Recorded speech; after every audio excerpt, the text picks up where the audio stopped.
Hello. हाँ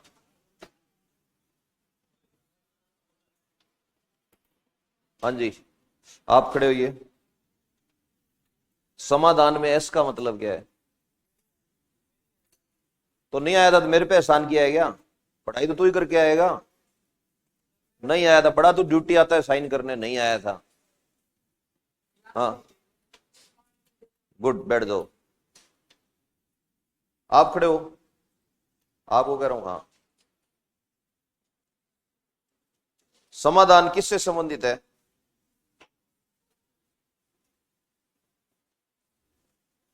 आप खड़े हो। हाँ, जोर से बोलो। हाँ, बैठ जाओ। तू खड़ा रहे, तू दे। हाँ, खड़ी हो। कोई 5 पॉइंट बता फटाफट से जो तूने पढ़े हो, भले क्लास में पढ़े हो। आते हैं या नहीं आते, दो ही बात है मेरे पास। आते हैं या नहीं आते, जवाब। आते हैं तो बोलना शुरू कर, ऐसे मत कर। हाँ, सीधी खड़ी हो पहले तो। पुलिस में जाना है ना? हाँ, तमीज से रहना सीखो। हाँ, बोलो।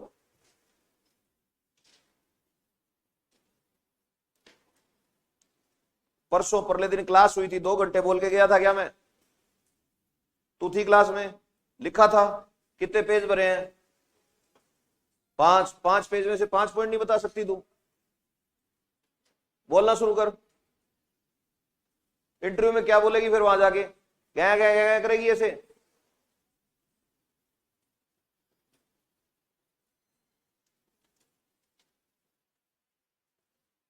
नहीं याद आ रहा? बैठ जा, बैठ जा। तो रिवीजन नहीं करते तो आते क्यों फिर यहाँ पढ़ाई करने? टुकड़ाओ। हाँ, बता 5 पॉइंट। जोर बोल। हाँ हाँ,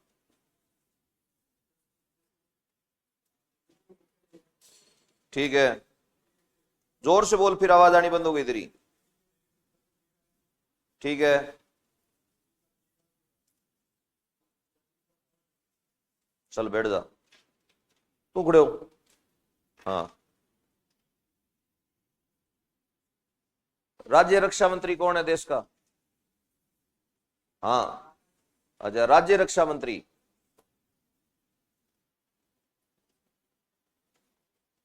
बाजू वाले को बोल। तू खड़ा हो। रॉ का चीफ कौन है? तू बताएगा? हाँ, बता। और नया कौन बनेगा? बैठ दो।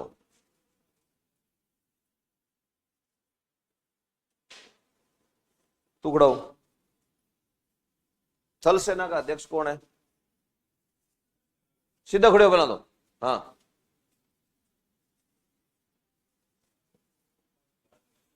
तेरे कमरे में तकलीफ है क्या? बैठ जा। हाँ, तू खड़ा हो। काली शर्ट।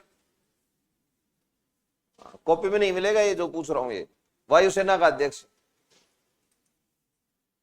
ऐसे ऐसे कर रहा है, माता आएगी क्या तेरे में? पढ़ के आएगा ना कल? तीनों पूछूंगा मैं यहां बुला के। हाँ, बैठ जा। चलो, कहां तक पढ़ लिया था कल? हाँ, अब पन्ने पलट रही है, घर पे पढ़ लिया कर।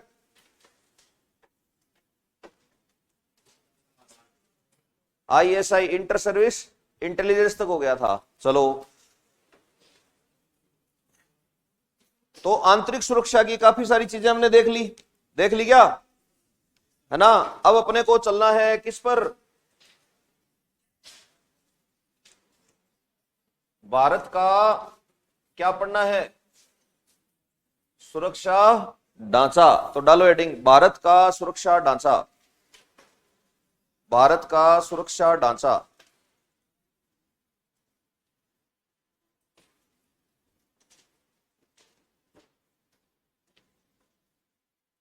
सुरक्षा ढांचा, अरे यहां से बुला के लाना किसी को। इसको नहीं, उधर टीम में से बुला के ला किसी को। आ गया ये।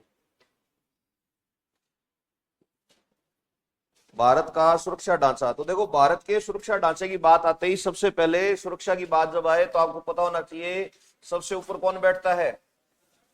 कौन बैठता है? फिर राष्ट्रपति की रिपोर्टिंग किसकी होती है? किसकी? सीडीएस, ध्यान है ना। फिर उसके बाद सीडीएस जो होता है, इससे कनेक्शन में रहते हैं तीन लोग। एक तो जनरल, पता है ना, एक कौन, इसको कनेक्ट करो यार, एडमिरल। और तीसरे नंबर पर एयर चीफ मार्शल। अब देखो, इसके अलावा ये जो राष्ट्रपति होता है, राष्ट्रपति के संपर्क में, आपको पता होगा, राष्ट्रपति को सलाह और सुझाव देने के लिए मंत्रिमंडल बनाया जाता है। तो मंत्रिमंडल के अंदर होता है एक तो कौन, रक्षा मंत्री, और एक थोड़ा सा ऊपर बना रहा हूं क्योंकि ये इसको रिपोर्टिंग करता है कौन, प्रधानमंत्री। अब हमें पॉलिटी में नहीं घुसना, लेकिन हमें पता होना चाहिए डिफेंस कैसे मैनेज होती है। तो अब जो रक्षा मंत्री होता है, इस रक्षा मंत्री के पास रहता है कौन सा विभाग, रक्षा विभाग। रक्षा विभाग में तीन बड़ी पोस्ट होती हैं। पहले नंबर पे होता है देश का रक्षा मंत्री खुद, दूसरे नंबर पर होता है रक्षा मंत्री, लेकिन ये कौन सा रक्षा मंत्री, राज्य रक्षा मंत्री, और तीसरे नंबर पर किसी भी देश में होता है रक्षा सचिव। कौन होता है, रक्षा सचिव। अब देखो, जब कभी भी बात आए प्रधानमंत्री के पास क्या होता है, तो प्रधानमंत्री के पास होता है देश का रक्षा सलाहकार। क्या होता है, रक्षा सलाहकार। इसको बोल देते हैं राष्ट्रीय रक्षा सलाहकार। ठीक है, इस पोस्ट को शॉर्ट में कहा जाता है एनएसए। क्या कहा जाता है, NSA. N for national, S for security, A for adviser. Adviser का मतलब क्या होता है, सलाहकार। इस पर जो आदमी है वो बहुत न्यूज में रहता है, अजीत डोभाल, सुना नाम, रिटायर्ड आईपीएस अधिकारी है। तो अजीत डोभाल जो है वो बहुत न्यूज में रहते हैं, तो वो इस पद पर रहते हैं। इसके अलावा जब कभी भी आपसे पूछ लिया जाए कि भाई ये इतना ढांचा है, इसके अलावा भी कुछ होता है क्या, तो इसके अलावा कल परसों मैंने आपको बताया था, एक रॉ है और एक आईबी है, बताया था ना। रॉ जो है उसकी रिपोर्टिंग किसको रहेगी, डायरेक्ट पीएमओ, और आईबी की रिपोर्टिंग, तो जो इंटरनल इंटेलिजेंस है, इंटेलिजेंस का मतलब जासूसी, खुफिया जानकारी जुटाना, internal intelligence is duty of IB और रॉ, IB, and external intelligence is duty of रॉ, R&A W। तो जब कभी भी पाकिस्तान से कोई थ्रेट आ रहा है तो उसकी जासूसी जुटाने का काम किसका है, रॉ का। लेकिन अगर इंडिया में कहीं पे नक्सल लोग अटैक करने का प्लान बना रहे हैं या खालिस्तानी कुछ करने का प्लान कर रहे हैं, तो वो जानकारी आईबी जुटाएगा। आईबी की रिपोर्टिंग गृह मंत्रालय को होगी, लेकिन रॉ की रिपोर्टिंग पीएमओ को होगी। इसका मतलब एक्सटर्नल थ्रेट जब आएगा तो बात यहां से यहां स्प्रेड होगी। समझ आ रही बात, यहां जाएगी तो यहां भी जाएगी, यहां भी जाएगी। इन सबको मिला दो तो बन जाती है राष्ट्रीय सुरक्षा सलाह कार्यकारिणी। क्या बन जाती है, राष्ट्रीय सुरक्षा कार्यकारिणी। तो लिखो, कल आई थी, बताई नहीं थी, रॉ की फुल फॉर्म नहीं बताई, research and analysis wing, research and analysis wing. R for research, A for analysis, और W for wing, research and analysis wing. चलो बनाओ इसको फटाफट।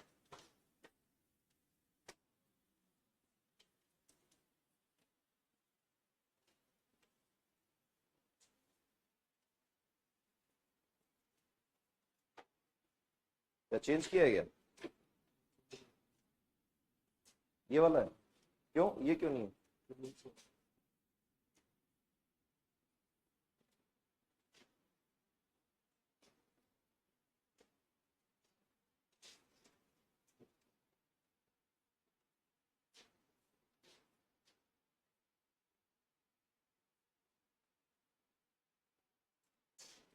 ये नहीं लगेगा। हाँ वही कह रहा हूँ मैं, ये वाला ना। ये सही, हटा दो।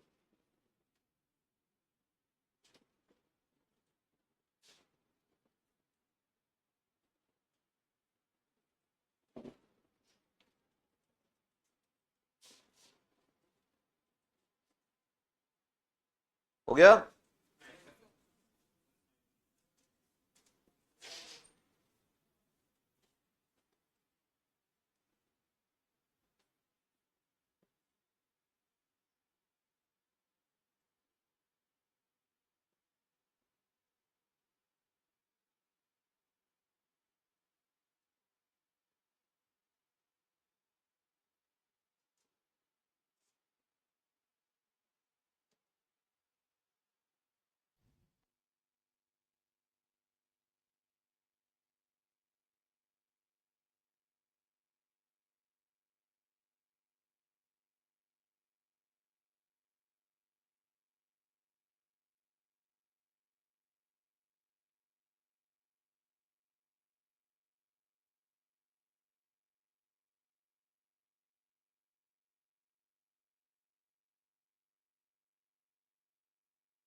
हाँ भाई, अब लिखो नोट लगा के।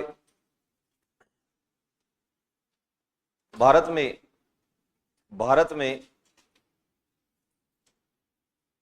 रक्षा मंत्री कौन है? राजनाथ सिंह। फटाफट से लिखते जाना, राजनाथ सिंह। अगला पॉइंट, भारत में राज्य रक्षा मंत्री। ये दो दो रंग के पेन लेके बैठे हैं, सब फेल होंगे रिटन एग्जाम में। राज्य रक्षा मंत्री, अंदर रख लो दूसरा पेन, सेलेक्ट होना चाहते हो तो पढ़ो 4 बार, लिखो चाहे रफ में। भारत में राज्य रक्षा मंत्री। जो ज्यादा सुंदर नोट्स बनाते हैं उनका कुछ नहीं हुआ आज तक। 13 साल हो गए मेरे देखते हुए, हजारों तुम्हारे जैसे आए हैं, गए हैं। कांस्टेबल वाले टाइम बनाए थे ना सुंदर सुंदर नोट्स, यहां करा रहे हो ना एसटीसी, इसलिए अच्छे से पढ़ लो। हाँ जी, राज्य रक्षा मंत्री अजय भट्ट। कौन है? अजय भट्ट।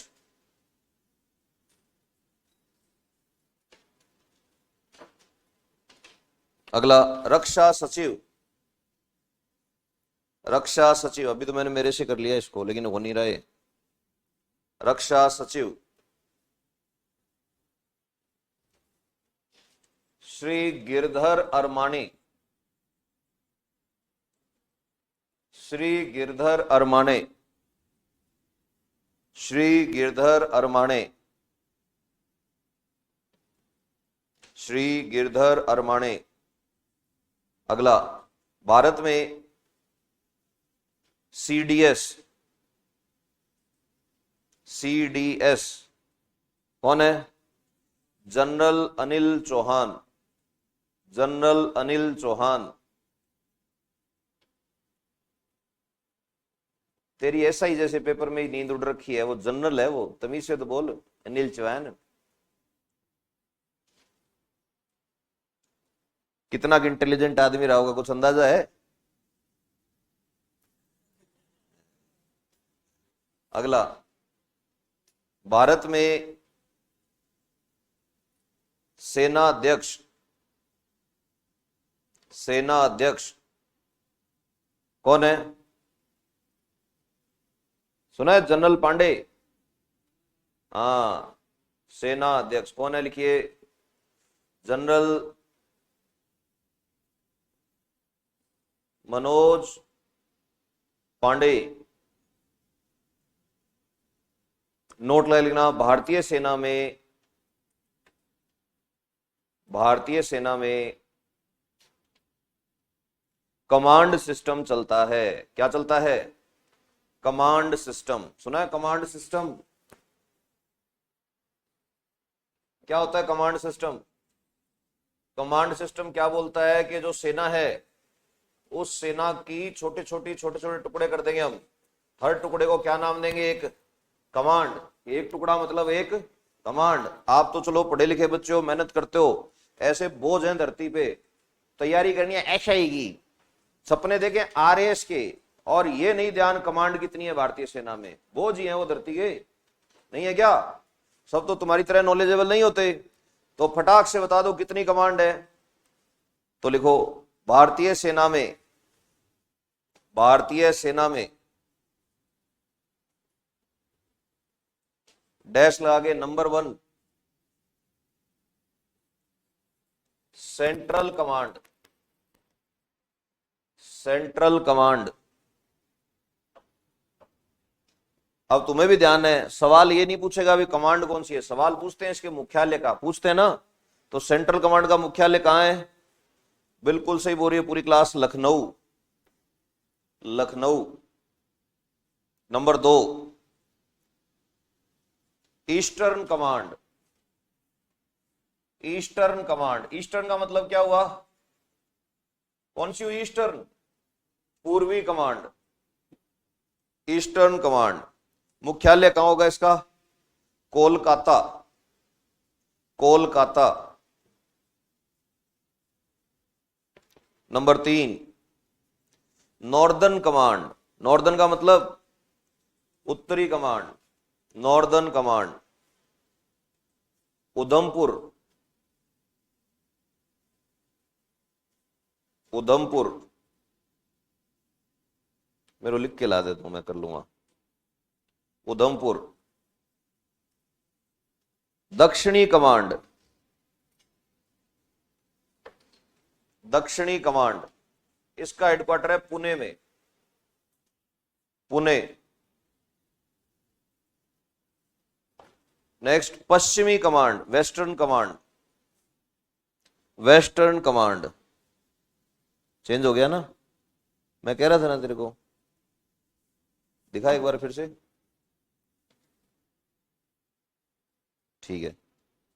पश्चिमी कमांड लिखिए, पश्चिमी कमांड का, तो पश्चिमी कमांड का जो हेडक्वार्टर है वो है चंडी मंदिर,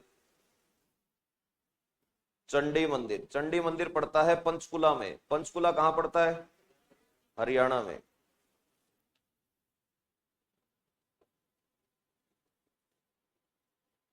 कितनी हो गई? 5। छठी कमांड दक्षिण पश्चिमी कमांड, साउथ वेस्ट कमांड, दक्षिण पश्चिम कमांड, साउथ वेस्ट कमांड, इसका हेडक्वार्टर है जयपुर में। और 7वीं कमांड जो है वो है training command, training command. Training command का हेडक्वार्टर पड़ता है शिमला में, शिमला। फटाफट से बताओ कितनी कमांड है, कोई पूछ ले तो। पहली कमांड का नाम, जो देख के बोलेगा फेल होगा रिटर्न में। हाँ भाई, पहली कमांड हेडक्वार्टर, नहीं बोले बाहर भगा दूंगा मैं। हाँ, पहली कमांड हेडक्वार्टर, दूसरी हेडक्वार्टर, तीसरी, अरे सिंपल सी बात है यार, 4 दिशा है ना, पूर्वी, पश्चिमी, उत्तरी, दक्षिणी, 4 तो यही हो गई। 5वीं कौन सी हो गई? सेंट्रल। छठी कौन सी हो गई? South west. इतनी तो है। और 7वीं तो फिर कौन सी है? ट्रेनिंग है, वो तो वैसी हो जाएगी। तो फटाफट से आप बताओ पहले नंबर पे कौन सी थी? हेडक्वार्टर। दूसरी, हाँ भाई, हेडक्वार्टर कोलकाता। फिर दक्षिणी का, दक्षिणी का पुणे, उत्तरी का उधमपुर, फिर पश्चिमी का चंडी मंदिर, और दक्षिणी पश्चिमी का जयपुर, और ट्रेनिंग कमांड का शिमला। बात खत्म हो गई ना? अरे बोलो, हो गई या नहीं हुई? हो गई ना? खड़ी हो। भारत का रक्षा सचिव, भारत का रक्षा सचिव, वो देख, वो अब टिप रही है, देख। मेरी क्लास में कान रखा करो, जर्मन शेफर्ड कुत्ते की तरह खड़े एकदम। कोई भी बात कभी भी पूछी जा सकती है, ठीक है? नहीं जीत रहे मत आया करो, ऑनलाइन लिया करो क्लास, ठीक है? क्लास में वही आएगा जो क्या करना चाहता है, पढ़ना चाहता है, नहीं तो होगी बेइज्जती। मैं भगाऊंगा यहां से घर पे। ना जी लगे मत आओ। अगला लिखो नोट लगा के। उधमपुर, कौन बताएगा भी उधमपुर कहां है? जम्मू कश्मीर। सुना ना, उधमपुर के अंदर आतंकवादियों ने हमला किया, ये हुआ, बहुत बार खबरों में आता है उधमपुर। तो लिखो नोट लगा के अगला पॉइंट। भारतीय सेना, भारतीय सेना अधिकारियों की नियुक्ति, अधिकारियों की नियुक्ति यूपीएससी से करवाती है। किससे करवाती है? यूपीएससी। मैंने अधिकारियों की बात करी है ना, अधिकारियों का ही आएगा सवाल। वैसे तो तुम्हें ध्यान है फौजियों की खुली भर्ती चलती है, पता है ना, हाथ पे निशान लगा के लठ मार मार के दौड़ाते हैं। कईयों की यादें ताजा हो गई है ना। तो अधिकारियों की नियुक्ति जो है 2 तरह से होती है। एक होता है एग्जाम जिसे कहते हैं क्या? एनडीए। एक एग्जाम होता है क्या? सीडीएस। एनडीए जो है नेशनल डिफेंस एकेडमी, सीडीएस क्या है? Combined defence services, combined defence services. ध्यान से सुनना, ये दोनों की दोनों परीक्षाएं कौन कराता है? यूपीएससी, यानी कि वही संस्था जो आईएएस का एग्जाम कराती है। क्यों? क्योंकि कहीं भी इंडियन आर्मी का अधिकारी आईएएस के सामने कम नहीं है, उससे 10 गुना क्या है वो ज्यादा है। ये तो कोचिंग वालों ने, तुम लोगों ने रील बना बना के चढ़ा दिया, ये अजीबो शान शहंशाह है ना, यही तो दिन देखने के लिए एक दिन पढ़ना है, ये वो गाड़ी से उतर के आ रहा है, सैल्यूट लग रहे हैं। तुम्हें अंदाजा ही नहीं है सैल्यूट होता क्या है। कभी आर्मी के अधिकारी को देखना किसी को, वो बताएगा तुमको सैल्यूट कैसे बजते हैं। जिस टाइम वो खड़े होते हैं अपनी यूनिट के अंदर, तो 2 ही लोग शक्तिशाली प्रतीत होते हैं, या तो भगवान और या वो अधिकारी। क्योंकि ये तो क्या है, इनको तो नेता लोग जब मनाए झाड़ देते हैं। ध्यान है ना, ग्रामीण कैंप लगा हुआ है, गांव में मूल निवास बनाते घूम रहे हैं, उनको देखा है तुमने? कभी देखा है उनको? वो चुपचाप खड़े हैं ऐसे, यहाँ पर पिस्टल टंगा हुआ है, एक ऑर्डर पर 20 कमांडो तैयार हैं किसी को भी छलनी बनाने के लिए। तो वो जो लेवल का आदमी चाहिए उसको बहुत तरीके से छांटा जाता है। तो आपसे सवाल क्या क्या पूछा जा सकता है, ध्यान से सुनना। एनडीए के द्वारा जो नियुक्तियां होती है वो भी अधिकारी होते हैं, और सीडीएस से जाते हैं वो भी क्या होते हैं, अधिकारी होते हैं। लेकिन याद रखना इसके आगे का जो सवाल आता है, अधिकारियों की जो ट्रेनिंग होती है आर्मी के अंदर, उसके रेफरेंस में 3 इंस्टीट्यूट महत्वपूर्ण है जिनके सवाल पूछे जा सकते हैं। पहला इंस्टीट्यूट का नाम ही क्या है, एनडीए। क्या होता है, नेशनल डिफेंस एकेडमी, पता है ना? नेशनल डिफेंस एकेडमी कहां पर है, कहां पर है, देहरादून। फिर उसके बाद IMA सुना है, क्या नाम है, इंडियन, एम से क्या होगा, मिलिट्री, ए से एकेडमी, ये भी कहां पर है, देहरादून। फिर आपसे पूछा जाएगा OTA क्या है, officer training academy, officer training academy, ये कहां पर है, ये साहब कहां पड़ती है, गया में भी है, और एक और जगह बना रखी है, कहां पर, चेन्नई में भी बना रखी है। तो फिर ये चौथा किसके लिए छोड़ दिया, चौथा बहुत बार सवाल आता है, NSG जानते हो क्या होता है, NSG, national security guard, NSG, देखा है, काले काले कमांडो। इनकी ट्रेनिंग कहां होती है, तो इनकी ट्रेनिंग का सेंटर कहां है, मानेसर। दिल्ली से कभी दिल्ली जाओ ना, दिल्ली ट्रेन में, तो दिल्ली कैंट स्टेशन आता है, उसके पड़ोस में दिखेगा तुमको दोनों तरफ, वो रस्सी वस्सी चढ़ते रहेंगे, AK-47 टंगी होती है कंधे पर, काला ही कपड़ा होता है, काले ही रंग का यहाँ स्कार्फ होता है, देखा है। और तो और वो ये लोग जब 26 जनवरी पे आते हैं मुंह पे काली ग्रीस लगा के आ जाते हैं, ध्यान है। तो ये एक बार बॉम्बे में एक यूट्यूब पे वीडियो देखा था मैंने, किसी ने शेयर किया था या पता नहीं रिकमेंडेशन में आया था। बॉम्बे में एक ट्रेन में जा रहे थे ये, तो उस ट्रेन के अंदर करीब 60-70 बैठे थे एक साथ ये ऐसे, तो सारी ट्रेन शांत उस दिन, चुपचाप। कौन बदमाशी करेगा, कई लोग बदमाशी करते हैं ना। अब जैसे पुलिस की भर्ती होती है तो तुम लोग ट्रेन को सिर पे उठा लेते हो ना, लोगों को जीने नहीं देते, पेपर होता है उस दिन, है ना, कितने पुलिस वाले लगते हैं, ध्यान है ना, हजारों पुलिस वाले ड्यूटी करते, फिर भी या अल्लाह करते हो तुम। एक दिन मेरे को याद है, यहाँ टेरिटोरियल आर्मी का पेपर था। टेरिटोरियल आर्मी एक बड़े लोगों के लिए पेपर कराती है, उसका पेपर था, और उसी दिन फिजिकल था यहाँ जयपुर में, बाहर की साइड में कोई ग्राउंड है वहां पे। तो मैं हैरान रह गया, 3 फौजी खड़े हैं बस लठ लेके, और वहां 400-500 लड़के हैं, एक भी चू नहीं कर रहा। वो उनको कह रहे बैठ जाओ, चुपचाप बैठ गए। पानी भी पी के आना है तो डरते डरते पूछ रहे साहब पानी पियोगा, क्योंकि वो बात करते क्या करते हैं, वो लठ देते हैं वो। तो ये तरीका होता है इनका अलग, तो वहां पर अलग से दिख जाएगा। तो फटाफट से लिख डालो भाई साहब, ये कहां तक लिख लिया था, नोट लगा लिखना। भारतीय सेना में, मैं क्या थोड़ी सहायता कर देता हूं लिखने में तुम्हारी, तुम धीरे लिखोगे ना। भारतीय सेना में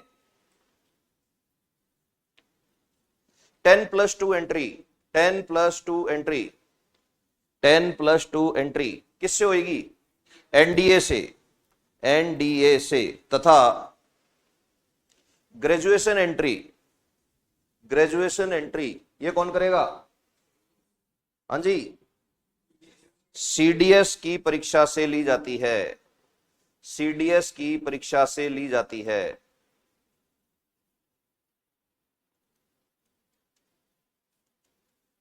अगला पॉइंट लिखिए, भारत में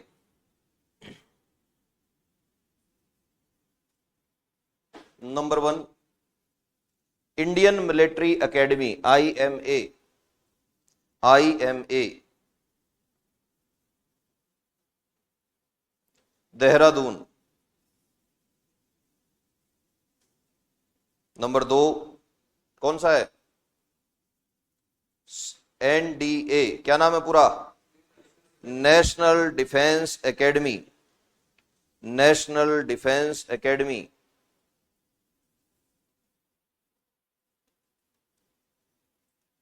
देखो नोट लगा के, इसके अंदर एक बात लिखना, नेशनल डिफेंस एकेडमी भारत का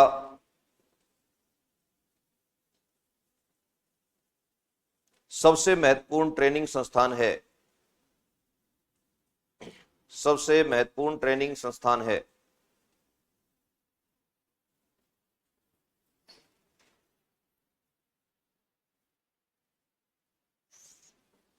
एनडीए कहां है? पुणे। कहां पर है?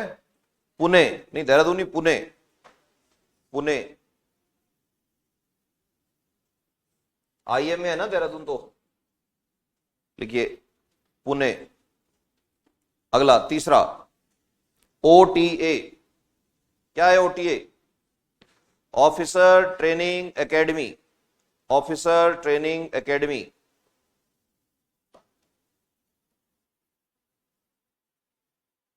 ऑफिसर ट्रेनिंग एकेडमी कहां पर है? दो जगह है। कौन कौन सी जगह? गया तथा चेन्नई। गया तथा चेन्नई। अगला लिखिए, कौन सा था?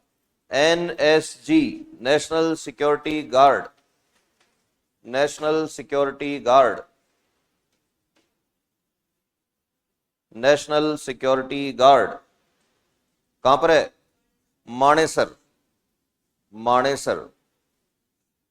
अब इनमें बहुत ज्यादा इसलिए नहीं घुस रहे, ऑब्जेक्टिव आएगा। ऑब्जेक्टिव आया तो पहचान जाओगे ना, क्या एनएसजी का ट्रेनिंग सेंटर कहां है? मानेसर में है।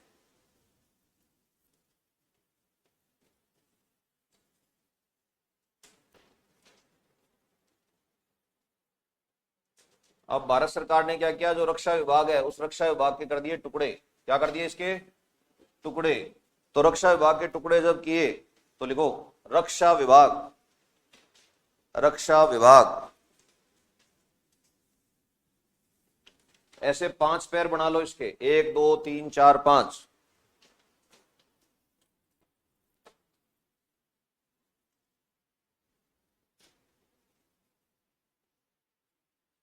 नंबर 1 लिखिए, department of defence. Department of defence. Department of defence.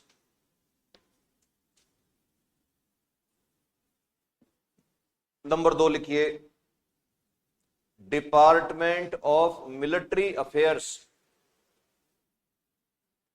Department of military affairs. Military affairs. Military affairs. Number 3 लिखिए, department of defence production. Department of defence production. Defence production. Number 4 लिखिए, department of ex serviceman welfare. Department of ex serviceman welfare. Ex serviceman welfare. और 5वां और अंतिम लिखिए, DRDO. DRDO. DRDO,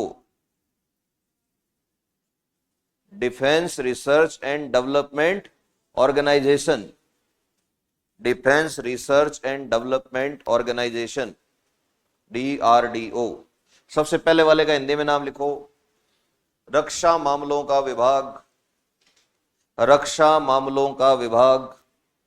दूसरे वाले का लिखो, सैन्य मामलों का विभाग। सैन्य मामलों का विभाग। तीसरे वाले का लिखो, रक्षा उत्पादन विभाग। रक्षा उत्पादन विभाग। रक्षा उत्पादन विभाग। चौथे वाले का लिखो, क्या आएगा चौथे वाले का?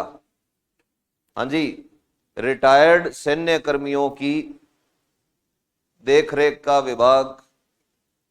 रिटायर्ड सैन्य कर्मियों की देखरेख का विभाग। देखरेख का विभाग। और 5वां क्या आएगा? हाँ जी, डीआरडीओ का क्या आएगा पूरा नाम? हाँ भाई, हिंदी में क्या कहते हैं डीआरडीओ को? D for defence. डिफेंस का मतलब हिंदी में क्या हो गया? रक्षा। तो डीआरडीओ का हिंदी में नाम लिखो, रक्षा अनुसंधान एवं विकास संस्थान। रक्षा अनुसंधान एवं क्या? विकास संस्थान। अब देखो, जितने भी अलगाववादी संगठन हैं, ध्यान से देखना, जो भी आतंकी संगठन है, वो आतंकी संगठन विकास चाहते हैं क्या? अरे बोलो। तो ये क्या करते थे आतंकी संगठन वाले? जितने भी तुम्हारे यहां, जैसे मान लो, सबसे बड़ी इनको डर लगता था कि भाई रोड नहीं बननी चाहिए, अगर सड़क बन गई तो समस्या हो जाएगी, है ना। जैसे भारत की बात करें तो भारत में, जैसे मैं आपको एक एग्जांपल देता हूं, भारत सरकार के लिए सबसे महत्वपूर्ण सड़क कौन सी थी? ये है, मान लो, जम्मू। क्या है ये? जम्मू। ये पड़ गया आपका श्रीनगर। अब श्रीनगर के बाद में यहां पड़ता है आपका कौन? लेह। और इस तरफ हिमाचल में आ जाता है आपका कौन? मनाली। तो भारत सरकार ये कह रही है कि हम इस सड़क को पक्का कर देते हैं, इसको पक्का कर देते हैं, इसको पक्का कर देते हैं, तो क्या होगा कि लेह के आगे यहां पड़ता है सियाचिन। क्या पड़ता है? सियाचिन। यहां तक भी सड़क बना देते हैं। तो ये पीली पीली जो है, ये सड़क बना रही थी भारत सरकार। सड़क कैसे बनती है? ठेका दिया जाता है, होता है ना। फिर ठेके में तुम्हारे जैसा कोई ठेकेदार आता है, आकर के क्या करता है वो? तू आजा यहां पे, आ तो आजा। ये कोई बीड़ी पीते पीते बात थोड़ी करें, पहले बात तो पूरी होने दो अगले की। तेरे ज्यादा पता है क्या? या तो मेरी बात पूरी हो जाने दे। वहां एकेडमी में बोलेगा जूत पड़ेंगे तेरे। पहले अगले की बात तो पूरी होने दो। मेरे को लगा कोई सवाल पूछ रहा है, मैं कोई हथाई करने थोड़ी आया हूं तेरे पास। तो चुप बैठ जा, 2 मिनट बात पूरी हो जाने से पहले, नहीं तो बाहर भाग जा। तो अब क्या हुआ कि क्या करती है सरकार? ठेका देती है। ठेका देती है, ठेकेदार आएगा तुम्हारे जैसा, वो क्या करेगा? आके टेंडर भरेगा, होता है ना। अब वो अपने बुलडोजर बुलडोजर कंक्रीट वंक्रीट लेके आया, काम करना शुरू किया। अगले दिन पता लगा 4 मजदूरों की हत्या कर गया कोई, और वहां बोर्ड लगा गया कि देखो, अगर यहां पर सड़क बनाने का प्रयास किया, हर आदमी का यही अंजाम होगा। और नीचे लिख दिया, फलाना डिमाना आतंकी संगठन, हमारा जिहाद जारी रहेगा। अब ठेकेदार क्या करेगा? बोलो। नहीं बनाएगा ना, तो ऐसे तो विकास रुक जाएगा। तो भारत ने कहा यार ऐसे काम नहीं चलेगा। तो बोले हमें ऐसे लोग चाहिए जो सड़क बनाना भी जानते हो और जरूरत पड़े तो लड़ना भी जानते हो। तो एक नया संगठन आएगा। फिर तो वो जो नया संगठन आएगा, वो नया संगठन ऐसे लोगों को तैयार करेगा जिनके एक हाथ में फावड़ा होगा और एक हाथ में गन होगी कि आजा जो चलवाना चलवा ले हमारे से। तो कौन सा संगठन आएगा? BRO, border road organisation. क्या नाम है? हिंदी में क्या कहोगे? सीमा सड़क संगठन। क्या कहोगे? सीमा सड़क संगठन। हाँ, अब तू बता क्या पूछ रहा था।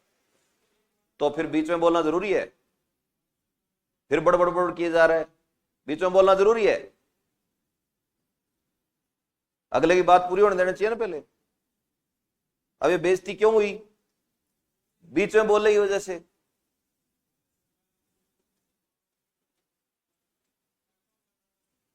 तो रुक जा 2 मिनट, अगले की बात पूरी हो जाने दे। अब मैंने तेरे को टाइम दिया ना, बोल क्या कह रहा है बता। चलो लिखो।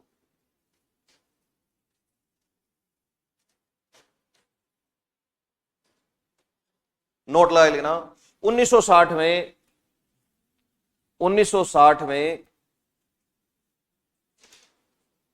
भारत सरकार ने, अब देखो 47 में देश आजाद हुआ, 60 तक जाते जाते हमें पता लग गया था ये हमें काम नहीं करने देंगे। BRO, बॉर्डर रोड ऑर्गेनाइजेशन की स्थापना की। बॉर्डर रोड ऑर्गेनाइजेशन की स्थापना की।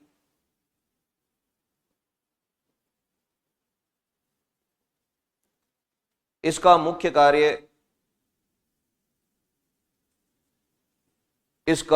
कार्य अब BRO जो है ना, BRO वालों को 2 बातें बोली हुई है कि भाई देखो ध्यान से सुनना। पहला काम तुम्हारा क्या है? जब देश के अंदर क्या होगी? शांति होगी, तब तुम्हारा काम अलग है, और जब देश में क्या चलेगा तब तुम्हारा काम अलग है। तो ये कह रहे हैं कैसे अलग? तो क्या जब देश में शांति होगी उस समय तुम्हारा काम है विकास कार्यों में क्या करोगे तुम? हेल्प करोगे। जैसे कोई पुल बनाना है, कोई ठेकेदार हाँ नहीं कर रहा, वो पुल तुम बना करके दोगे।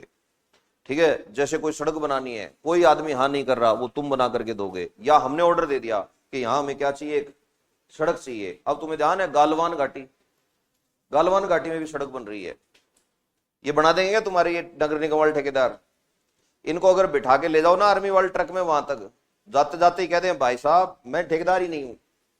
तो क्या तू क्या, मैं तो ऐसे ही फार्म भर दिया था झूठा ही, कि हमने सुना है तू जयपुर में सड़कें बनाता है। नहीं साहब, हम तो आरसीसी पटकते हैं, छत पे काम किया करते थे लेंटर डालने का पहले, फिर हमें लगा सड़क पे डाल देते हैं। क्यों नहीं है? क्योंकि वो देखेंगे यार इस तरफ चीन का फौजी खड़ा है, इस तरफ इंडिया का फौजी खड़ा है, दोनों आमने सामने खड़े हैं, बंदूकें ले लेके, बीच में अपना क्या होगा, फावड़ा लेके कहां भागेंगे, और वहां तो गोलियां चलती हैं सीधी। तो इनको कहा कि टेंशन मत करो, विकास कार्यों में जहां दिक्कत आएगी वहां हम किसको लगा देंगे, बीआरओ। लेकिन यही बीआरओ जब क्या शुरू हो जाएगा, युद्ध शुरू हो जाएगा, तो उस समय बीआरओ क्या करेगा, सड़क पुल आदि की देख रेख भी करेगा, और क्या करेगा, उसकी मरम्मत भी करनी पड़ेगी उसे, है ना। तो लिखो बीआरओ के कार्य, लिख लिया था ना। अब फटाफट से ऐसे कैसे लिख लो, शांति काल में ये और उस टाइम में ये।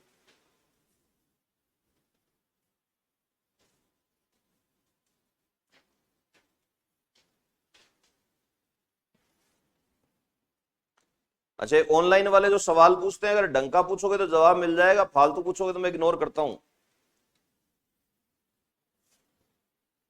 मेरा टाइम कीमती है, तुम्हारी तरह फ्री नहीं हूं मैं।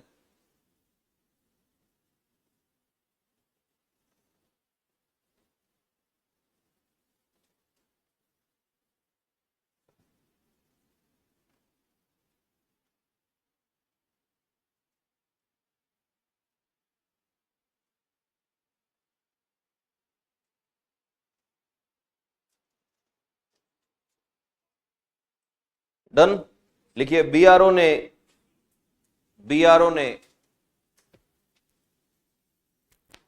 प्रोजेक्ट बेकॉन, क्या नाम है प्रोजेक्ट का, बेकॉन, बेकॉन है, प्रोजेक्ट बेकॉन तथा प्रोजेक्ट हिमांक चलाए थे। प्रोजेक्ट बेकॉन तथा क्या चलाए थे, प्रोजेक्ट हिमांक चलाए थे। बेकॉन तथा प्रोजेक्ट हिमांक चलाए थे। हाँ जी, हिमांक, प्रोजेक्ट हिमांक चलाए थे। बेकॉन में लिख लो कश्मीर में जम्मू को श्रीनगर तथा लेह से जोड़ना, जम्मू को श्रीनगर तथा लेह से जोड़ना। ये पीली लाइन याद है ना। तो कौन से प्रोजेक्ट में बनी है ये, बेकॉन में। दूसरा लिखो हिमांक, हिमांक में लिखो लेह को सियाचिन से जोड़ना, लेह को किससे जोड़ना, सियाचिन से जोड़ना। नोट लगा लिखना, सियाचिन बेस कैंप के रास्ते में, सियाचिन बेस कैंप के रास्ते में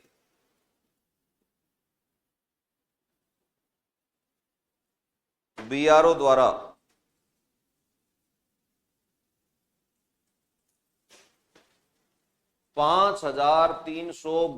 मीटर की ऊंचाई पर, यानी कि 5 किलोमीटर हो गई ना ऊंचाई, 5359 मीटर की ऊंचाई पर खारदुंगला, क्या नाम है, खारदुंगला नामक, क्या खासियत है इसकी, विश्व की सबसे ऊंची सड़क बनाई गई थी, विश्व की सबसे ऊंची सड़क बनाई गई थी, सबसे ऊंची सड़क बनाई गई थी।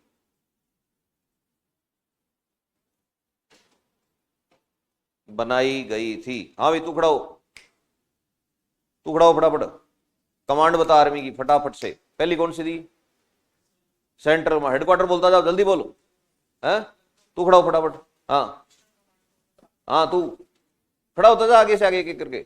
हाँ हाँ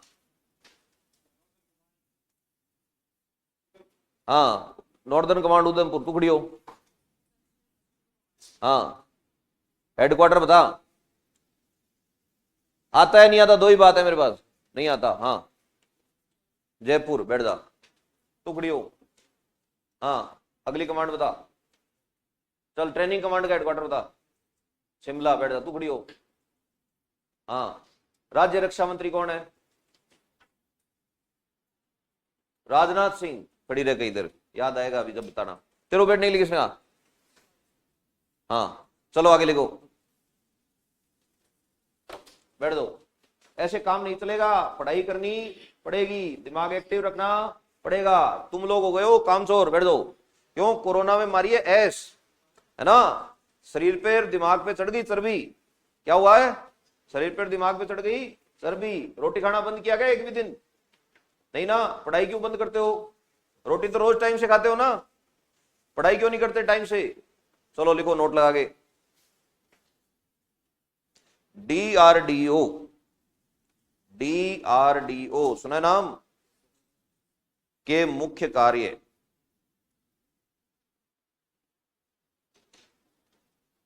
सबसे पहला पॉइंट, डीआरडीओ की स्थापना 1958 में हुई, 1958 में हुई, 1958 में हुई। डीआरडीओ के वर्तमान अध्यक्ष समीर वी कामत। कौन है? Sameer V Kamat, Kamath, Sameer V Kamat. अगला पॉइंट, डीआरडीओ का वाक्य, डीआरडीओ का वाक्य, क्या वाक्य है डीआरडीओ का? बलस्य मूलम विज्ञानम। क्या वाक्य है? बलस्य मूलम विज्ञानम। क्या मतलब है इसका? बिल्कुल सही, जिसके पास विज्ञान है वही बलशाली होगा आज के दौर में, बाकी कोई नहीं हो सकता। बलस्य मूलम विज्ञानम। किसी को भी शक्तिशाली होना है तो उसे क्या लाना पड़ेगा अपने पास? साइंस लाना पड़ेगा। क्योंकि एक टाइम था जब जिसके पास बल होता था उसके पास दुनिया होती थी। आज उल्टा हो गया है, जिसके पास साइंस है उसके पास क्या है? दुनिया उसके कब्जे में है। बाकी ज्यादा शारीरिक ताकत वाले लोग तो गेट खोलने के काम में रखे जाते हैं आजकल, इससे ज्यादा औकात है नहीं उनकी। उन्होंने कहते तकड़ा बहुत है, बोले हाँ कहाँ खड़ा हो जा? गेट पे खड़ा हो जा। अंदर जो बैठा होगा वो बैठा होगा जिसके पास क्या है? तकड़ा दिमाग है। एक टाइम था जब जिसके पास शरीर तकड़ा था उसके पास दुनिया होती थी, अब ऐसा नहीं है। अब आप में से जिन जिन लोगों का दिमाग तेज है, पढ़ाई ज्यादा करेंगे, वो देखना उनसे 10 गुना तकड़े कांस्टेबल उनको क्या किया करेंगे? रोज सल्यूट किया करेंगे, उनके लिए गेट खोला करेंगे। क्यों होगा ये? क्योंकि आज का दौर बदल चुका है। अब वो दौर नहीं है कि बलशाली आदमी राज करेगा, अब वो दौर है राज कौन करेगा?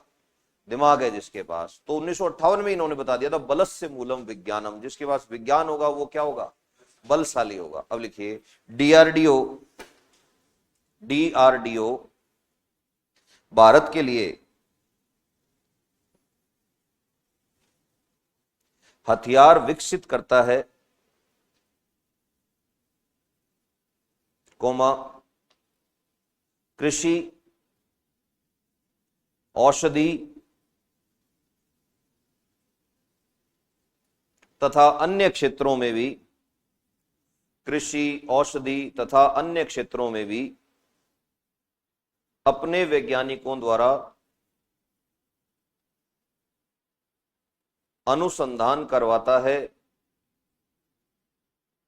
अनुसंधान करवाता है तथा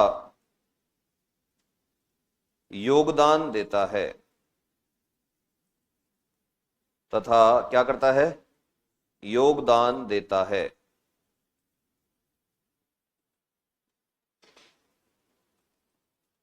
अब देखो,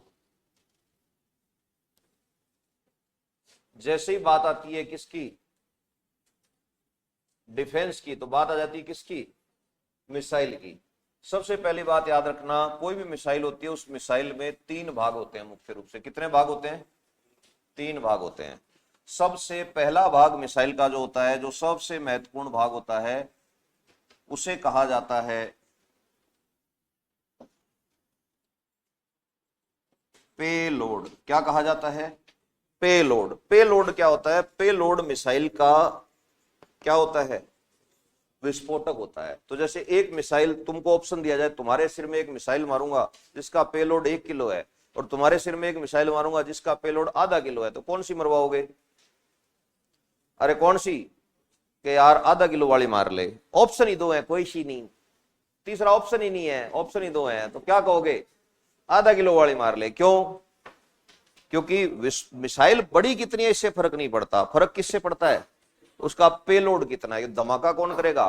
पेलोड करेगा। अब तुम्हारी कॉपी कितनी भर लो तुम, चाहे ये कई जने 5-5 रंग के पेन लेके बैठे होते हैं, कितने ले लो चाहे तुम, कुछ नहीं होगा। ठीक है, काम क्या आएगा लास्ट में? एक रंग से जो क्या करके आओगे, गोले काले करके आओगे, वो आएगा। या कोई रिश्तेदार तुम्हारा कोई जुगाड़ कर दे अलग से, तो पिछली बार कईयों का वो भी हुआ है ना, ऐसा कुछ हो जाए तो बात अलग है। ऐसे ही मिसाइल के अंदर सबसे ज्यादा काम क्या आता है?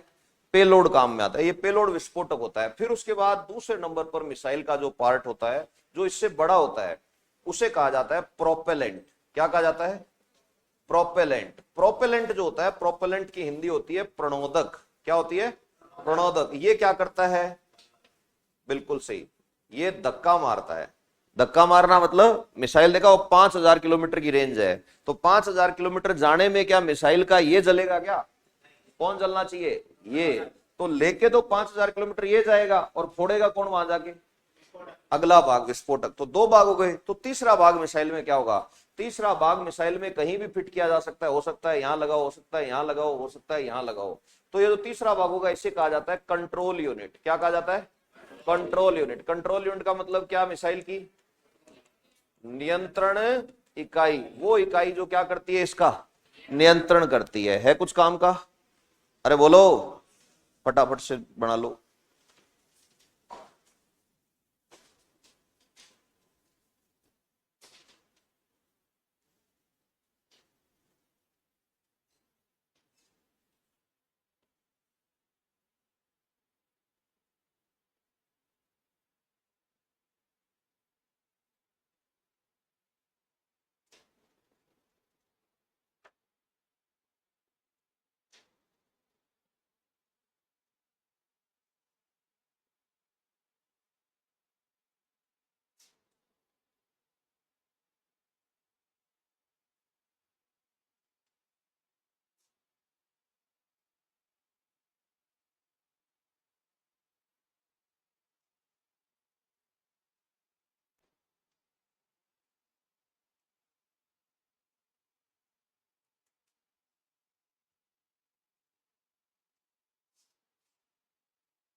अभी चेक शर्ट खड़ा हो जा, खड़ा हो जा, तू खड़ा हो जा फटाफट से। हाँ, फटाफट से बता दे। भारत में इस समय डीआरडीओ का चीफ कौन है? यार अभी तो 2 मिनट पहले की बात है ना। चल कोई और 3 पॉइंट बता दे। सवाल का जवाब नहीं आता ना, एक ऑप्शन ये है कि 3 पॉइंट बताओ और बैठ जाओ। हाँ, अब वो 3 पॉइंट ढंग के होने चाहिए, ऐसे नहीं भी मणिपुर की राजधानी है। हाँ, अभी तो पहला राउंड है, दूसरे राउंड में यहां आया करोगे तुम।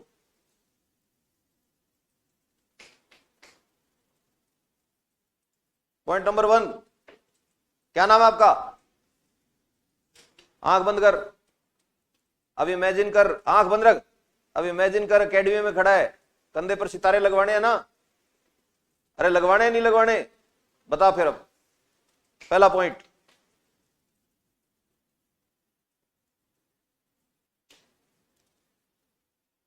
याद कर, भूल गया? चल मैं सवाल पूछूं फिर बता देगा। चल पहला पॉइंट बता, भारतीय सेना में कमांड कितनी है टोटल? 7 है। हो गया ना एक पॉइंट, बताया क्यों नहीं? दूसरा बता चल, बीआरओ कब बना था? बीआरओ, बॉर्डर रोड ऑर्गेनाइजेशन, सीमा सड़क संगठन। घबरा मत, ये सारों का डोल एक जैसा है, पन्ना पलट रहे हैं ये गरीब लोग।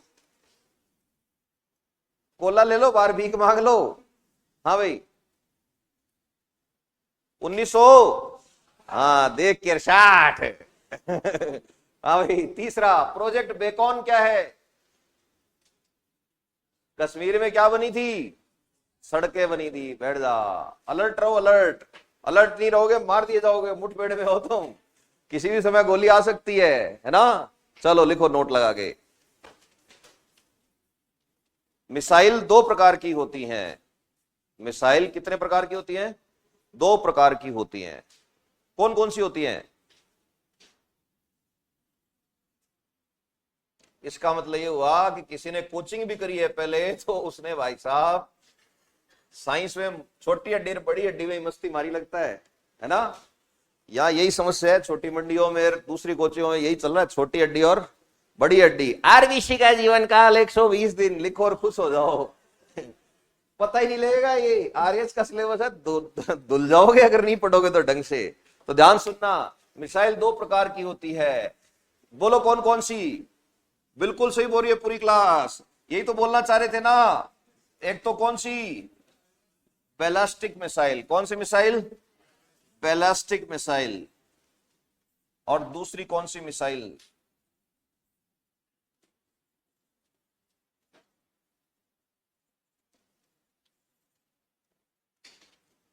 कौन सी मिसाइल? Cruise missile. तो पहले तो फटाफट से लिखो, मिसाइल 2 प्रकार की होती है, बैलिस्टिक मिसाइल और क्रूज मिसाइल। ऐसे ही बना लो बिल्कुल, बैलिस्टिक मिसाइल और क्रूज मिसाइल। बैलिस्टिक मिसाइल में लिखिए, आमने सामने लिखा है ना दोनों को। बैलिस्टिक मिसाइल में लिखिए, ये मिसाइल केवल लॉन्च के समय, ये मिसाइल केवल किस समय? लॉन्च के समय प्रोपेलेंट काम में लेती है। प्रोपेलेंट याद है क्या?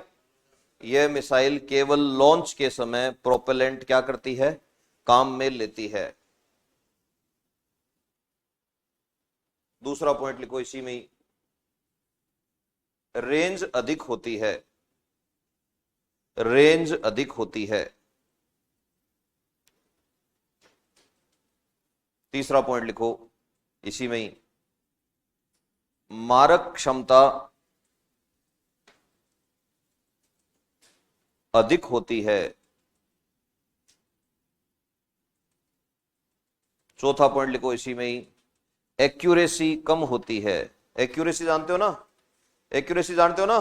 क्या होता है एक्यूरेसी? बिल्कुल उसी पॉइंट पे, एक्यूरेसी कम होती है। सटीक कह सकते हो, एक्यूरेसी कम होती है। अब आ जाओ किसमें? क्रूज मिसाइल में। इसका उल्टा उल्टा लिखना है अपने को। तो पहला पॉइंट क्या था बताओ? हाँ, तो उसमें क्या आएगा? लिखो, लॉन्च के बाद अंतिम क्षणों तक क्या काम में आता है?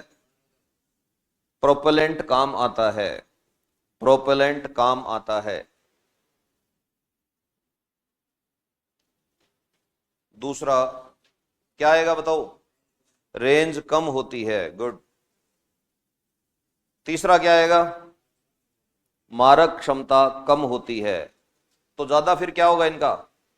एक्यूरेसी बहुत अधिक होती है। एक्यूरेसी बहुत अधिक होती है। बहुत अधिक होती है। हो गई तुलना? बहुत अधिक होती है। अब देखो, इसको अगर हमें समझना हो तो हम इस तरह समझेंगे कि ये एक मिसाइल है। अब आपको बताना है मैं क्या बना रहा हूं मिसाइल के अंदर। ये बताओ क्या बनाया? अरे बोलो। विस्फोटक। ये क्या बनाया मैंने? और ये क्या बनाया? Control unit. अब ये मिसाइल जब लॉन्च होगी, बैलिस्टिक मिसाइल, तो एक बार ऊंची जाएगी। ऊंची जाएगी और कैसे जाएगी? देखो, ये है आपका वायुमंडल। यहां ये मान लो क्या है आपका? वायुमंडल। कौन सा वायुमंडल? निचला वायुमंडल। तो निचले वायुमंडल इसमें क्या चली जाएगी? एक बार ये बाहर चली जाएगी। इतना तेज होगा प्रणोदक इसका। जब बाहर चली गई तो बाहर जाने के बाद ये ऊपर गई, ऊपर एक लेवल तक जाएगी। ऊपर जाकर अब देखो क्या फर्क आ गया इसमें, क्या खत्म हो गया? अरे बोलो, प्रणोदक क्या हो गया? अब खत्म हो गया। तो अब ये मिसाइल क्या होगी? अब ये ऐसे वापस आएगी वायुमंडल में। और अब किसके बल से आएगी ये? बोलो यार। बिल्कुल सही, गुरुत्वाकर्षण और वायु से अब क्या होगी? ये प्रभावित होगी ना। और अब आकर के ये टकराएगी। टकराएगी या नहीं आएगी?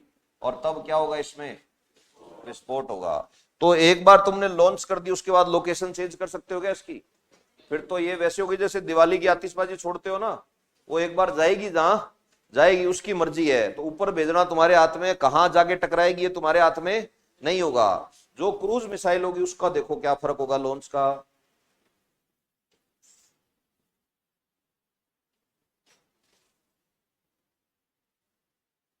लॉन्च कर दी, पहली बात तो वायुमंडल से बाहर नहीं जाती है। जब तुमने लॉन्च कर दी तो लॉन्च होने के बाद भी देखो हवा में, देखो मैं कुछ बना रहा हूं। क्या बनाया इस बार मैंने? उसमें खत्म हो गया था ना, इसमें क्या है अभी भी है। तो इसमें क्या होगा, लास्ट मूवमेंट तक, कब तक? लास्ट मूवमेंट तक इस पर क्या रहेगा आपका? कंट्रोल रहेगा। ये गुरुत्वाकर्षण से प्रभावित होगी क्या? नहीं होगी। ये कम प्रभावित होगी। वायु से प्रभावित होगी क्या? नहीं होगी, बहुत कम प्रभावित होगी। तो ज्यादा सटीकता किसमें आएगी?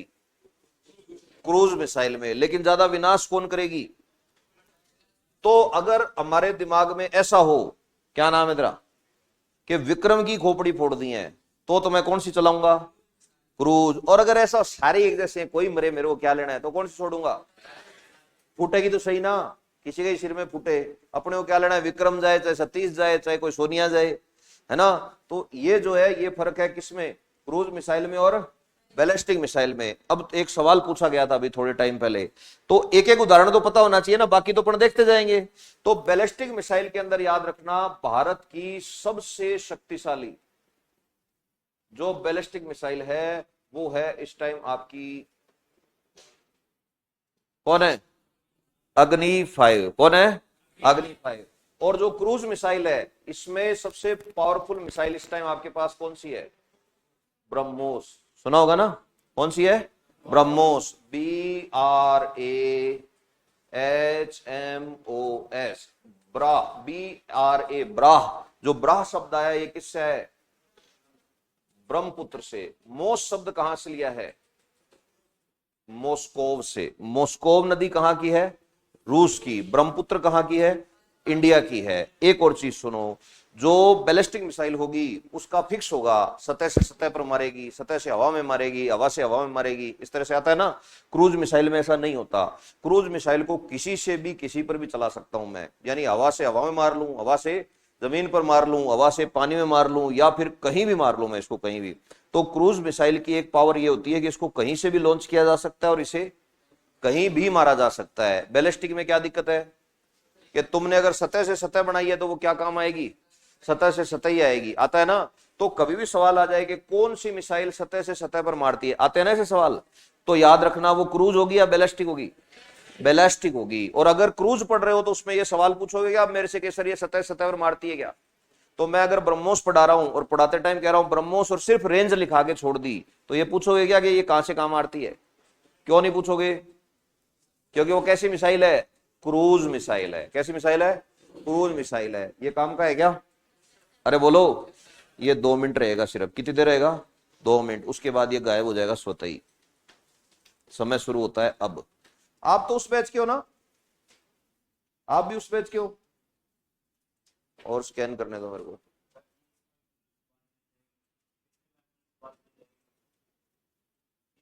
निचले वायुमंडल से बाहर चले जाएगी, इसको री एंट्री बोलते हैं, वापस आएगी। तो गुरुत्वाकर्षण खींचेगा नहीं इसको, तो अंतरिक्ष में थोड़ी जा रही है। निचला वायुमंडल कितने किलोमीटर तक है? 12। क्षोभ मंडल नहीं सुना? कितने मंडल हैं? क्षोभ मंडल, फिर समताप मंडल, फिर मध्य मंडल, फिर बहिर्मंडल। ओजोन मंडल भी आता है क्या कोई, या परत आती है? हाँ, साइड में पढ़ना शुरू कर दो, ऐसे पार नहीं पड़ेगी।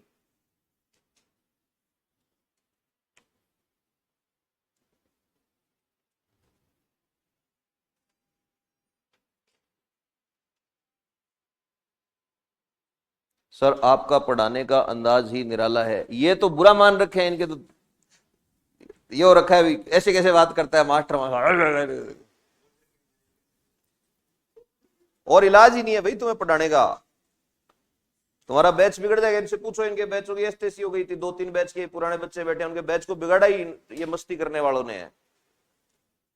मेरी क्लास में आएगा ही नहीं जिसको मस्ती चाहिए। लिख लिया क्या? दिखा जरा क्या लिखा है।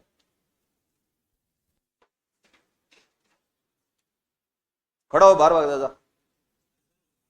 अरे सर प्रेशर नहीं है, मैंने कुछ लिख लिया क्या? हाँ फिर ठीक है।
अब देखो, जब भारत को जरूरत पड़ी मिसाइलों की, तो भारत सरकार एक प्रोजेक्ट लेकर के आई।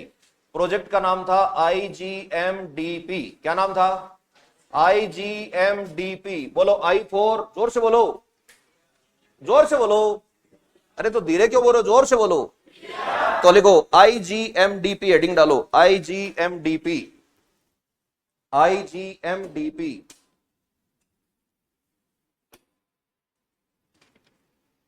डॉक्टर कलाम के नेतृत्व में, डॉक्टर कलाम के नेतृत्व में 1983 में यह प्रोजेक्ट आया। 1983 में यह प्रोजेक्ट आया। 1983 में क्या हुआ, यह प्रोजेक्ट आया। तेरे तो याद होगा रे, छोटा सा था तब तू, याद है क्या? यह प्रोजेक्ट आया तब का, ज्यादा छोटा था। चलो 2-2.5 साल का रहा होगा, है ना? तेरे तो याद है। कौन सन में? 1983 में। क्या चीज? 1983 में। क्या नाम है प्रोजेक्ट का? यार नाम भूल गया मैं तो। लिखो फटाफट पूरा नाम। I4, बिल्कुल सही, इंटीग्रेटेड, यही बोल रहे थे ना, इंटीग्रेटेड। G4, बिल्कुल सही, गाइडेड, गाइडेड। M4, बिल्कुल सही बोल रही पूरी क्लास, मिसाइल। D4, development. और P4, अरे वाह, प्रोजेक्ट। ये तो कोई नहीं बता पाया आज तक भाई, तू ही है एक धरती पे। हाँ जी, अब कोई पूछ ले, बताओ कलाम साहब को मिसाइल मैन क्यों कहा जाता है? क्यों कहा जाता है? वो किसके इंचार्ज थे? IGMDP, integrated. बोलो यार, आगे आगे आगे आगे। आवाज ही नहीं आ रही, दोबारा बोलो एक बार। I4, G4, M4, D4, T4 कौन से सन में आया? कितने महीने का था तब ये? अरे बोलो, 6 महीने का। ठीक है, अब ध्यान से सुनो बात। IGMDP जब आया तो ये बेटा 1983 में आया है, और तब तक नेहरू जी और कौन, गांधी जी, इनकी हो चुकी थी क्या,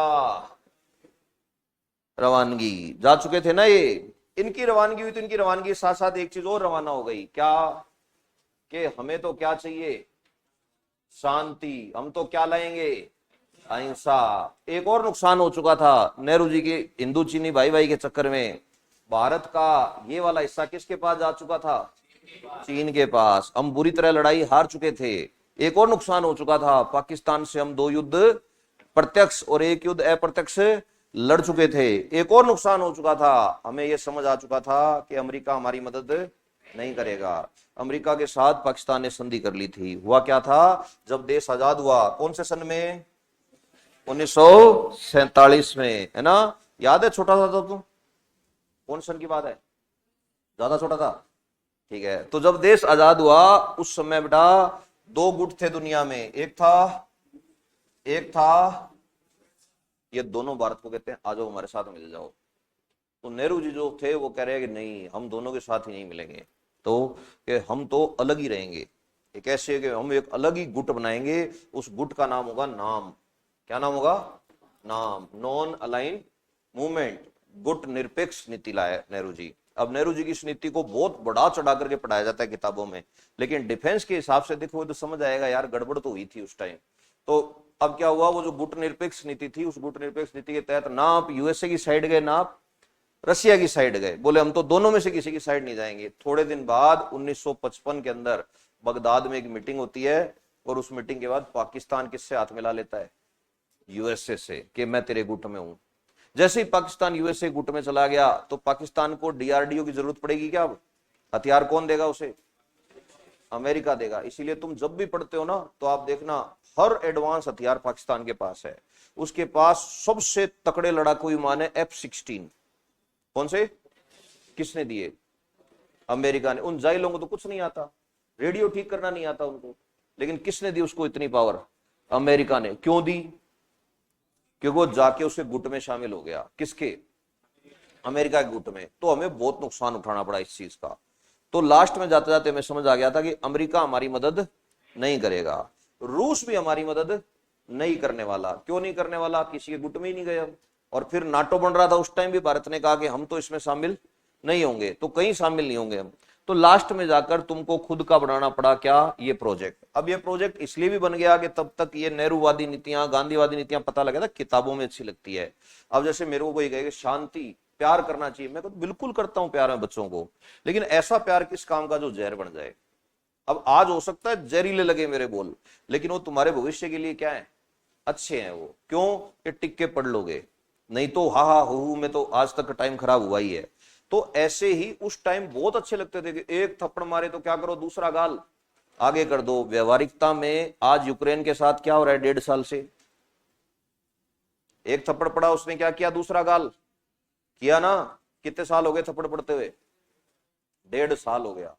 आपने कभी सोचा है वहां पे बच्चों की पढ़ाई का क्या हुआ होगा, वहां भी तो बच्चे एमबीबीएस कर रहे होंगे ना, वहां भी तो बच्चे बीटेक करते होंगे, वहां भी तो बच्चे तैयारी कर रहे होंगे, वहां भी तो किसान होंगे। खेती कर लोगे क्या, ऊपर से रॉकेट आएंगे जब आपको अचानक से कोई कहेगा ये घर क्या करो, खाली करो, इस शहर पे हमला होने वाला है रूस का। तुम घर खाली करके चले गए दूसरे शहर, रात को सारी रात हमला हुआ रॉकेटों से, और सुबह गए जब सारा शहर क्या है, तबाह हुआ पड़ा है। सारी उम्र का तुमने कर्जा लेकर के मकान बनाया था, वो मकान टूटा पड़ा है। यही तो हो रहा है ना। क्यों हो रहा है यूक्रेन के साथ ये, क्योंकि उसके पास क्या नहीं है, हथियार और शक्ति नहीं है। तो ये कड़वा सच है। गांधी जी सुनने में बहुत अच्छे लगते हैं, लेकिन गांधी जी तभी काम आते हैं जब तुम्हारे पास क्या हो, बहुत पावर हो। अदरवाइज गांधी जी की नीतियों के आधार पे तो सियाचिन दे ही दिया, एक थप्पड़ मारो दूसरा आगे कर दो, जम्मू कश्मीर भी दे दो उनको, और देने से रुक जाएंगे क्या, फिर वो क्या मांगेंगे, फिर वो और आगे बढ़ेंगे, और चाहिए और चाहिए। तो भारत ने नीति बदली, भारत ने नीति बदली, बोले यार ऐसे काम नहीं चलेगा। और ना तो रूस और ना अमेरिका कोई फ्री में कुछ देता है क्या किसी को, कोई नहीं देता। तुम यहाँ कितनी इज्जत करो, चाहे अगर तुम फीस नहीं दोगे तुम पढ़ लोगे क्या बैठ के, क्या होगा, जाओ घर।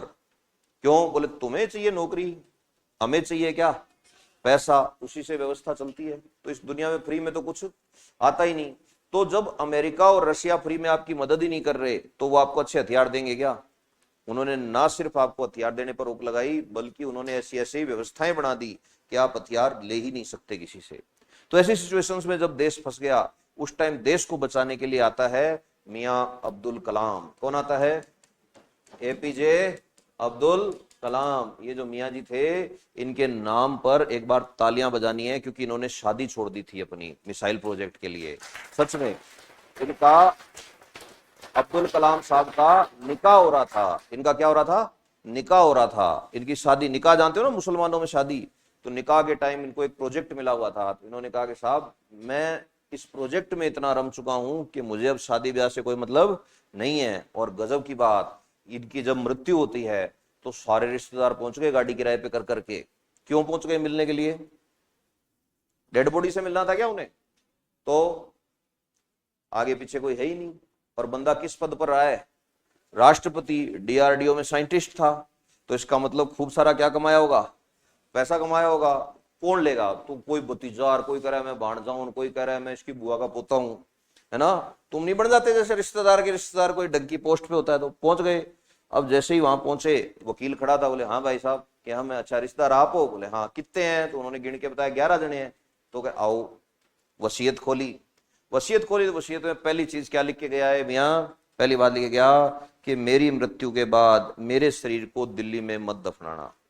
दिल्ली में ऑलरेडी जगह की कमी है, और नेताओं ने घाट घेर घेर के बिना मतलब के घाट बना रखे हैं। फलाना घाट, ढिमाना घाट, टावरों का जीके का पर्सन खराब होता है ना। दूसरी बात, मुझे मेरे गांव में दफनाना, और जहां मुझे दफनाया जाए उसके ऊपर कोई स्मारक बनाने की जरूरत नहीं है। मेरी कब्र वैसी होनी चाहिए जैसी एक आम आदमी की होती है। इसीलिए कभी सुना है कलाम साहब की कब्र पर स्मारक हो गई?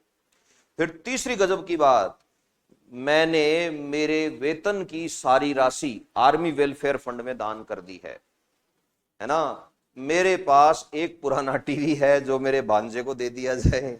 मेरे पास 400 कुछ किताबें हैं जो दिल्ली की सेंट्रल लाइब्रेरी में दे दी जाए। और मेरी तरफ से सभी परिवार वालों को आशीर्वाद और गुड लक। वो भापड़े ऐसे खुजाते खुजाते कह रहे किराया तो दे दें तो यार। बोले क्या हुआ? बोले इतनी दूर गाड़ी करके आए हम तो भागते हुए, अभी कुछ मिलेगा। फिर हैरान रह गए जब ये पता लगा कि पिछले 23 साल से उन्होंने सैलरी नहीं उठाई थी। भारत का राष्ट्रपति जब रिटायर होता है तो उसको एक पावर मिलती है कि वो इंडिया में जहां उंगली रख देगा नक्शे पर, उस शहर में भारत उसको बंगला बनाकर देता है। बंगला, मैं नहीं कह रहा घर, कई सौ गज का बंगला। जैसे प्रतिभा पाटिल मैडम, प्रतिभा पाटिल मैडम ने सबसे ज्यादा मजे लिए उस पोस्ट के, जिसको प्रेसिडेंट की पोस्ट कहा जाता है। उन्होंने शिमला में बंगला मांगा। कहां पर? तो वहां मेन रोड पे उनको बंगला बना के दिया भारत ने। कलाम साहब से जब पूछा कि आपको क्या चाहिए, तो बोले मैंने आलू उगाए थे राष्ट्रपति भवन में, वो दे दो, मेरे खोद के पाक गए होंगे। गए, जाकर के खोद के क्या निकाले वहां से? आलू, और लेकर के अपना चुपचाप एक झोला लेकर के और चल दिए। तो बेटा ऐसा नहीं कि कहने से होता है कि हम तो फकीर हैं, झोला उठाकर चल देंगे। फकीर होते हैं, उनका जलवा हमेशा कायम रहता है। तो 1983 के दौर में जब कोई आपकी मदद नहीं कर रहा, कोई कुछ नहीं कर रहा, उस टाइम इनको बुलाकर पूछा गया कि भाई तेरे से हो सकता है क्या? बोले साहब आप सिर्फ काम बताओ क्या करना है। क्योंकि हमने डिफेंस में एक ही चीज सीखी है, बॉस इज ऑलवेज राइट। जो कह दिया वो काम हम कर देंगे, आप तो ये बताओ करना क्या है। तो बोले भारत के पास ऐसी मिसाइलें होनी चाहिए कि भारत को किसी दबना नहीं पड़े। तो कलाम साहब कह रहे हैं कि बिल्कुल सही है, प्रोजेक्ट का नाम होगा IGM-DP। ठीक है, क्या बनाओगे? तो कलाम साहब कह रहे हैं कि मिसाइलें बनाऊंगा 5। कितनी? आवाज ही नहीं आ रही। कितनी? तो क्या ये 5 कैसे बनाओगे? तो कह रहे हैं जैसे 5 महाभूत होते हैं क्या? कौन कौन से 5 तत्व हैं? वायु, अग्नि, पृथ्वी, सुना ना, और हाँ, अब ऐसे ही बोले 5 मिसाइलें बनाओ। क्या बनाऊंगा? तो शॉर्ट में याद रखने के लिए बच्चों याद रखना पटना। क्या याद रखना? पटना। शॉर्ट में याद रखना पटना, याद रह जाएगा ना। पटना में पी से हो जाएगा क्या? पृथ्वी। ए से आकाश, टी से त्रिशूल, एन से, ये तो तुम आ गए ना, क्या? नाग, विषैले नाग। फिर ए से क्या चीज? अग्नि। तो कितने तरह की मिसाइलें बनी इसमें? कौन कौन सी? सारी की सारी बैलिस्टिक हैं। सारी की सारी क्या है? क्या है? बैलिस्टिक। बैलिस्टिक जानते हो ना, अभी पढ़ा था ना। तो लिख डालो फटाफट से, IMGDP, integrated guided missile development project.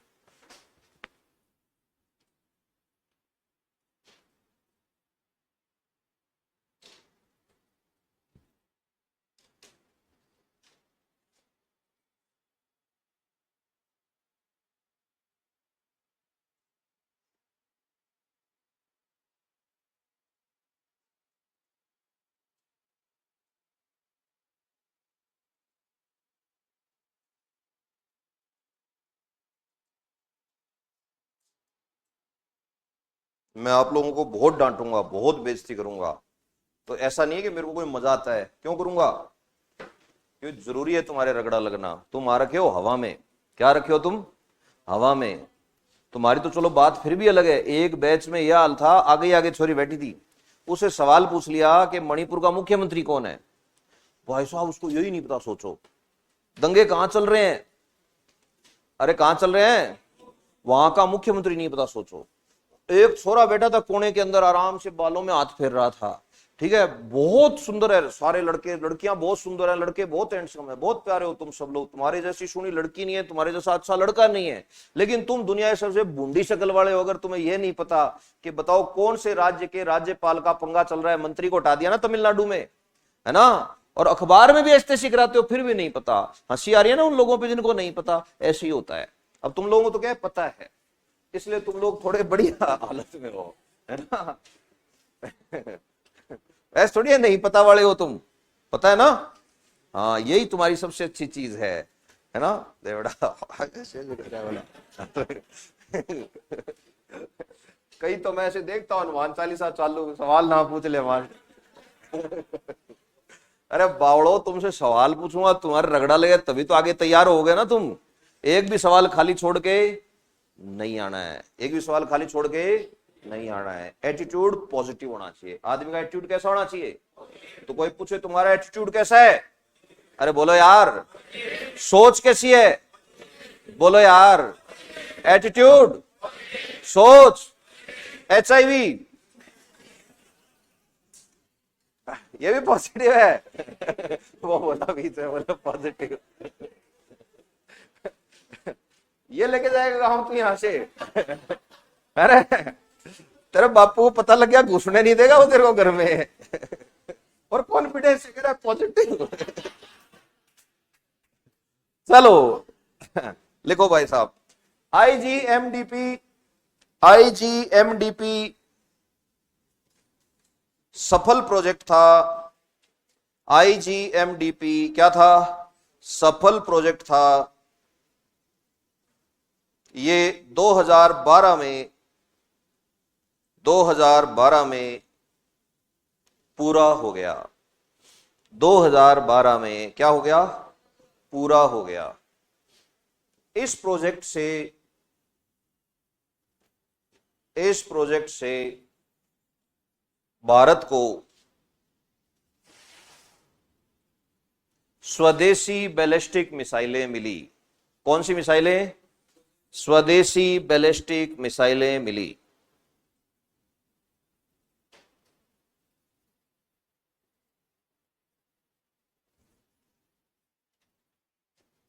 Heading डालो, बैलिस्टिक मिसाइलों का वर्गीकरण। बैलिस्टिक मिसाइलों का वर्गीकरण। बैलिस्टिक मिसाइलों का वर्गीकरण। Number 1 SRBM। SRBM, SRBM पूरा नाम है short range ballistic missile. Short range ballistic missile, short range ballistic missile, SRBM, short range ballistic missile.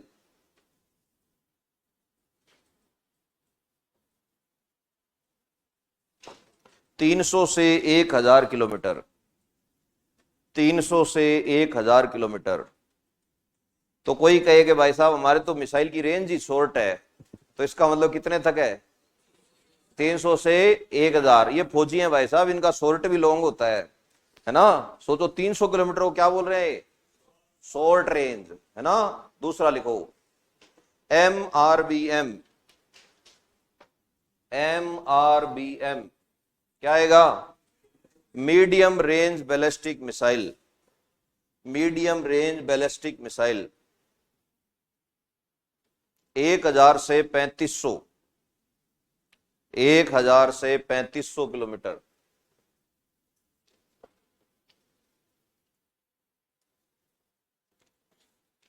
तीसरा IRBM। IRBM क्या आएगा? IRBM intermediate range ballistic missile. Intermediate range ballistic missile, IRBM, intermediate range ballistic missile 3500 से 5500, 3500 से 5500। कोने वाली लड़की खड़ी हो भाई, ये इसको बोलो, इसको ये जो, हाँ खड़ी हो, गेट बंद कर दे। ये ऐसे सांस चढ़ गई भैया, सवाल पूछेंगे सर।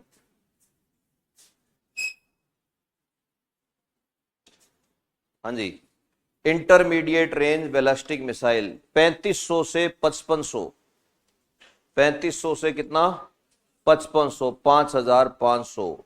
और चौथा है ना अब ICBM, ICBM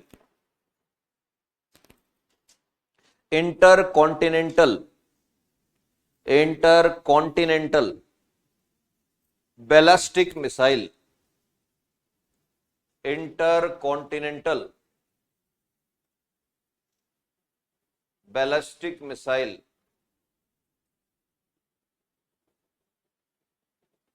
इसको हिंदी में भी लिखो, पार महाद्वीपीय बैलिस्टिक मिसाइल, पार महाद्वीपीय बैलिस्टिक मिसाइल, पार महाद्वीपीय बैलिस्टिक मिसाइल।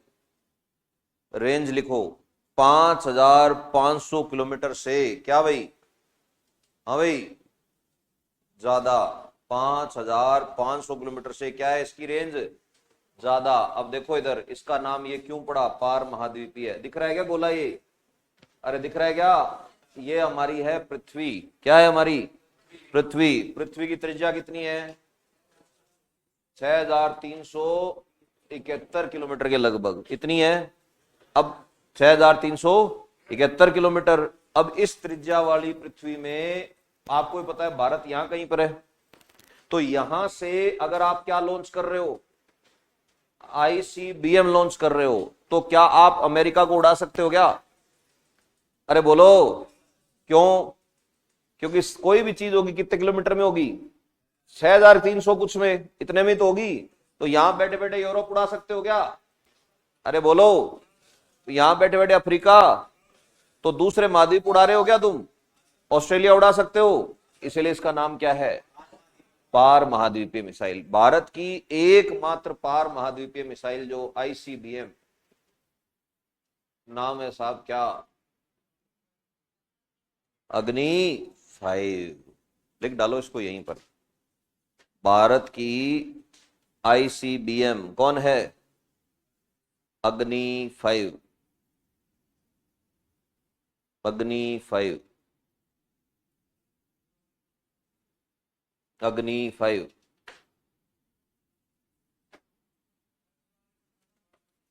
ICBM बता दिया ना, अग्नि 5, हेडिंग डालो अग्नि मिसाइल। तू यार फिर उबासी ले रहा है, अग्नि मिसाइल। मेरे को क्लास लेनी है सारे दिन, तू जाके सो जाएगा क्लास लेके, चाय पी ले जाके, गुटखा खा ले, बीड़ी पी ले, जो करना है कर, उबासी मत ले ऐसे गंदी गंदी। हाँ जी, ICBM लिख लिया, अग्नि, तो लिखो वर्तमान में डैश लगाओ, अगली लाइन लिखो नंबर 1,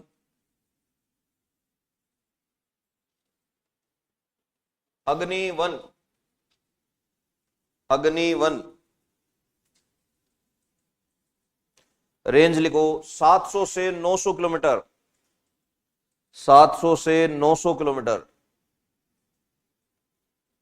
डैश लगा लिखो 1000 किलो। अब ये 1000 किलो क्या है इसका, हाँ लिख लेना पेलोड, क्या है इसका, पेलोड, पेलोड, याद है ना पेलोड, यानी इतना क्या लेके जाएगी ये, बारूद लेके जाएगी। अब तुम अंदाजा लगाओ, दुनिया का सबसे घटिया बारूद तुम दिवाली पे लाते हो खरीद के, जिसको कहते हो सूतली बम, देखा है ना, वो दुनिया का क्या है, सबसे घटिया बारूद है। एक सूतली बम में होता है लगभग 40 ग्राम बारूद, कितना, 40 ग्राम बारूद। उसको अगर जमीन में गाड़ के चलाते हो, खड्डा होता है क्या, बोलो, इतना सा नुकसान पहुंचाता है, यही होता है ना। वो कितने ग्राम है, 40 ग्राम है और सूतली में बंधा हुआ है, यही होता है ना। उसी को कई बार कई लोग डब्बे डुब्बे में बांध देते हैं, तो डब्बे को क्या करता है, वो फाड़ देता है, देखा है ना। उसकी जगह अगर 400 ग्राम हो तो और तेज होगा धमाका। उसकी जगह 4 किलो हो तो, उसकी जगह 40 किलो हो तो कितने गुना हो गया, 1000 गुना। और उसकी जगह अगर 4 क्विंटल हो तो, और ये कितना है, 10 क्विंटल। कितना है, 10 क्विंटल हो गया ना। मजाक है क्या, 10 क्विंटल बारूद तुम्हारे सिर पे आगे फटे एकदम से, कुछ बचेगा फटने से, सब उड़ा देगा वहां पर जो भी होगा। इसीलिए इसका नाम अग्नि रखा गया। क्या नाम रखा गया इसका? अच्छा, अग्नि के आगे एक बात लिख देना, H2S। क्या मतलब होता है H2S का? सरफेस टू, जमीन से चलेगी, जमीन को उड़ाएगी। जितनी भी अग्नि आएंगी, आग जमीन जमीन पे चलती है ना, इसलिए क्या नाम रख दिया इसका? अग्नि। अगला लिखो, अग्नि 2। अग्नि 2 2000 से 3000 किलोमीटर। अब रुकेंगे थोड़ी हम, अब तो बढ़ाते जाएंगे ना मामला। 2000 से 3000 किलोमीटर, वही 1000 किलो, 1000 किलो। अगला अग्नि 3। अग्नि 3 3500 से 5000 किलोमीटर, 3500 से 5000 किलोमीटर। 2000 से 2500 किलो, 2000 से कितना, 2500 किलो। अब रेंज बढ़ाओगे तो वजन क्या हो जाएगा, घटाना पड़ेगा, समझ रहे हो ना बात। अगला अग्नि 4। 3000 से 4000 किलोमीटर, 3000 से 4000 किलोमीटर। इसकी एक्यूरेसी अच्छी है, इसलिए पेलोड कम है इसका, 1000 किलो, 1000 किलो एक्यूरेसी बताया था ना मैंने। अगला अग्नि 5। अग्नि 5 5500 से 8000 किलोमीटर। इसमें तो कुछ छोड़ा ही नहीं, रेस सारी खोल दी इन्होंने। 5500 से कितना, 8000 किलोमीटर। इसका मतलब अगर कल को कोई प्रधानमंत्री ढंग का आ जाए जो हिम्मत रखता हो और जरूरत पड़ जाए तो हम न्यूयॉर्क की तरफ भी मूव कर सकते हैं, इसका कर सकते हैं ना।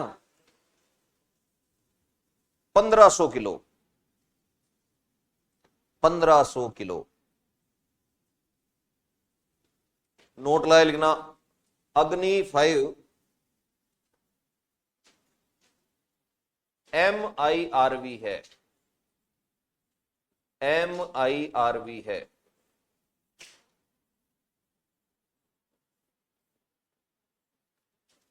पूरा नाम लिखो, multiple independent re entry vehicle. Multiple independent re entry क्या, व्हीकल। अब ये क्या होता है, तो देखो इधर अग्नि 5 में क्या सिस्टम किया है हमने, देखना इधर। पहले तो बताना पहचान के क्या बनाया है मैंने।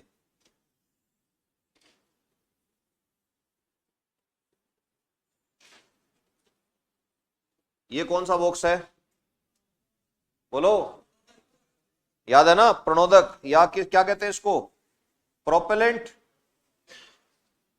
अब जो ऊपर इसके क्या रखा जाता है, पेलोड। पेलोड को एक नाम और देते हैं वार हेड। क्या कहते हैं, वार हेड। वार हेड समझते हो क्या होता है वार हेड?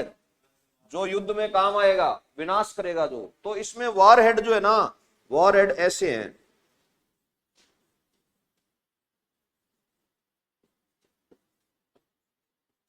ये 2 से 10 हैं। तो यानी इसकी क्षमता कितनी है, 1500 किलो। तो 15 की 100 बारूद को कितने भागों में बांट सकते हो आप, 10 भागों तक बांट सकते हो इसको। 3 से 10, सॉरी 2 से नहीं, 3 से 10, 10 भागों में बांट सकते हो। 10 भागों में तुमने 15 किलो बारूद बांट कर रख दिया। अब इससे फायदा क्या होगा, मल्टीपल इंडिपेंडेंट मिसाइल लॉन्च हुई। लॉन्च होने के बाद में जैसे ही पहुंची, मान लो तुम्हारे दुश्मन पाकिस्तान के ऊपर, तो पाकिस्तान के ऊपर जैसे ही पहुंची तो तुमने टारगेट बनाया कि साहब हम किसको उड़ाएंगे आज, लाहौर को उड़ाएंगे। तो अगर तुम कुछ नहीं करोगे तो ये सारा ही जाके कहां फूटेगा, लाहौर पर जाकर फूटेगा। लेकिन अगर तुमने सीयू यानी कि कंट्रोल यूनिट, उसमें कमांड डाल दी तो होगा क्या, इस मिसाइल में से ये जो 2-2, 3-3 कुंटल के तुमने पैकेट बनाए ना, ये क्या होंगे, ये निकल के अलग अलग मिसाइल बन जाएंगे। ये अलग जगह जाएगा, ये अलग जगह, ये अलग जगह जाएगा। लाडू होता है ना, लड्डू ऐसे फोड़ के फेंक दूं मैं तुम्हारी तरफ तो सबको ही निशाना बनाएगा। तो इसका नाम क्या है, MIRV। एम मतलब, आई मतलब, आर मतलब, वी का मतलब, क्या किया जाता है इसमें, मिसाइल के वॉर हेड के 3 से 10 क्या कर दिए जाते हैं, भाग कर दिए जाते हैं। और मिसाइल का कंट्रोल यूनिट सक्षम होता है इस चीज में कि मिसाइल को इच्छा अनुसार बटन दबाकर 3 से 10 भागों में क्या किया जा सके, डिवाइड किया जा सके। तो जैसे मान लो रास्ते में कोई और छोटा शहर पड़ा, वो चैं ज्यादा कर रहे हैं, एक तू भी ले, है ना, एक तू भी ले, एक तू भी ले, एक तू भी ले। तो ये टेक्नोलॉजी कहां काम आती है, ये टेक्नोलॉजी मल्टीपल डिस्ट्रक्शन में काम आती है। मल्टीपल डिस्ट्रक्शन मतलब तुम्हें पता है कि एक जगह ज्यादा बड़ा बारूद मारने की जरूरत नहीं है, तो तुमने मिसाइल लॉन्च करी, लॉन्च करने के बाद फटने से थोड़ा टाइम पहले तुमने सीयू को ऑर्डर दे दिया, तो सीयू क्या करेगी, 10 के 10 टुकड़े क्या करेगी, अलग अलग कर देगी। तो 10 अलग अलग जगह पड़ेंगे, वो नुकसान क्या पहुंचाएंगे, ज्यादा पहुंचाएंगे। ऐसा माना जाता है कि ज्यादा नुकसान पहुंचाएंगे, क्योंकि कोई सा तो निशाने पे लगेगा ही लगेगा। तो जैसे किसी का, आपको ये काम में कहां आती है, ज्यादा काम में आती है, किसी का आयुध डिपो उड़ाना है। आयुध डिपो जानते हो, आयुध डिपो का मतलब जहां पर हथियार रखते हैं, जहां पर बारूद रखते हैं। जैसे इजराइल ने उड़ाया था ईरान वालों का, ईरान जो था ना, ईरान न्यूक्लियर प्रोग्राम चला रहा था, ईरान की मदद कर रहा था टर्की, ईरान की मदद कर रहा था फ्रांस, और इजराइल को यह पता था कि ये मेरे पे हमला करेगा एक दिन। तो ईरान ने गुप्त रूप से एक बहुत बड़ा प्रोजेक्ट बनाया और लोगों को यह बताया कि मैं तो बिजली घर बना रहा हूं। तो इजराइल ने पूछा कि यार एक बात बता, बिजली घर परमाणु वाला भारत बनाए तो जसता है, क्योंकि भारत के पास कोयला नहीं है, भारत के पास पेट्रोलियम नहीं है, तेरे पास तो क्या है, दुनिया का सबसे सस्ता तेल तेरे पास है। तो तेरे यहां तो डीजल तू जलाएगा तो भी तेरे को सबसे सस्ता पड़ेगा, तेरे को क्या जरूरत पड़ गई कि तू 5 रुपए यूनिट की बिजली बनाएगा। तो ईरान के पास इसका जवाब नहीं था। ईरान वाला स्माइल देकर के बोले नहीं मैं बढ़ाऊंगा। तो इजराइल को पता लग गया कि हाँ ये कर रहे हैं। फिर इजराइल ने खूब अंतरराष्ट्रीय संगठनों से मदद मांगी, नहीं करी किसी ने मदद। तो इजराइल को पता लग गया कि कल को तेरे पे ही हमला करेगा। तो जब इजराइल को पता लग गया, उसकी एजेंसी का नाम है मोसाद। क्या नाम है, मोसाद। अभी आजकल मोसाद मदद कर रहा है रॉ की, रॉ जो है ना, रॉ की बहुत हेल्प कर रहा है मोसाद। इसीलिए खालिस्तानी नेता एक एक करके मरे हैं अलग अलग देशों के अंदर। कोई कनाडा में मरा हुआ मिला है, कोई पाकिस्तान में मरा हुआ मिला है। 6 खालिस्तानी नेता मर गए, जिनमें से एक की तो मौत, आज बीमार हुआ, हॉस्पिटल जाके चेक करवाया, सुबह कैंसर और तीसरे दिन साफ। तो पता लगा उसको पोलोनियम दिया था। एक तत्व होता है पोलोनियम, धरती का सबसे जहरीला तत्व है। किसी ने आपको अगर ये बताया साइनाइड सबसे जहरीला नहीं है, साइनाइड। कई ऐसे और गप छोड़ देते हैं, साइनाइड का आज तक कोई स्वाद ही नहीं बता पाया, बकवास मारते हैं। कई डॉक्टर्स ने कई मरीजों को बचाया है जिन्होंने क्या खाया था, साइनाइड खाया था। 28 मिनट लगते हैं मरने में, कैमरे पर बोल रहा हूं, कितने, 28 मिनट। एमबीबीएस की किताबों में है और लोगों ने बचाया भी है, ये भी बोल रहा हूं कैमरे पर। तो फेंकू है, उनको पकड़ लेना, कहते बकवास मत मारा कर, कहते ठीक है। तो पोलोनियम होता है, पोलोनियम का एक कण अगर आपके टच भी कर गया, आपकी मौत तय है। 3 दिन में आपकी कैंसर हो जाएगा, 4 दिन में आपकी रवानगी। तो वो खालिस्तानी नेता ऐसे ही मरा है। तो लोगों ने कहा ये तो मोसाद का काम है। मोसाद कौन है, इजराइल की एजेंसी है। इजराइल जब नया देश बना था, फिलिस्तीन ने उस पर हमला कर दिया था। 1948 में इजराइल आजाद हुआ है। आजाद होते ही तीसरा दिन था आजादी का, 18 मुस्लिम देशों ने उस पर हमला कर दिया। 18 देश एक तरफ और इजराइल अकेला एक तरफ। उस समय इजराइल में एक एजेंसी थी मोसाद, आज भी है। उस मोसाद ने कहा था कि अब हम बदला लेंगे तरीके से। तो इजराइल ने उनको हराया, ना सिर्फ उनको हराया बल्कि इजराइल ने स्वेज नहर पर कब्जा कर लिया। बोले टपन गोंदियों की नहीं, आओगे टोल टैक्स देना पड़ेगा। इजराइल की है स्वेज नहर। मिस्र वाले कह रहे हैं हमारी थी, बदमाशी करोगे तो जूत खाओगे, नहीं दूंगा किसी को। अमेरिका कह रहा है ये, तो बोले तेरी तरफ भी मिसाइलें का मुंह कर दूंगा मैं, है ना। सब दूर दूर हो गए। फिर बाद में समझौता हुआ। समझौता होने के बाद में बहुत टाइम बाद में फिर जो इजराइल था इजराइल के 1972 की बात है, बर्लिन में ओलंपिक हुआ था।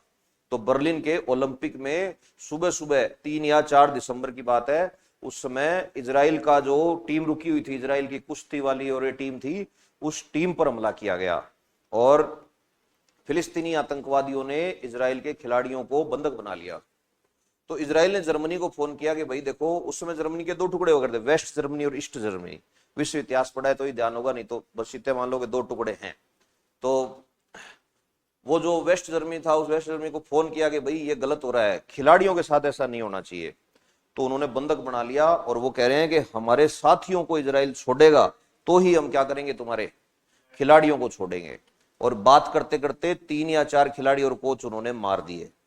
तो इजराइल ने फोन काट दिया कि हमें इनसे कोई बात नहीं करनी, और जितने खिलाड़ी थे ना, सबके नाम के लेटर छपवा लिए कि साइन करने हैं, सबको शहीद घोषित कर दो। लेकिन दुनिया को यह पता होना चाहिए कि हम किसी को छोड़ेंगे नहीं इसके बदले में।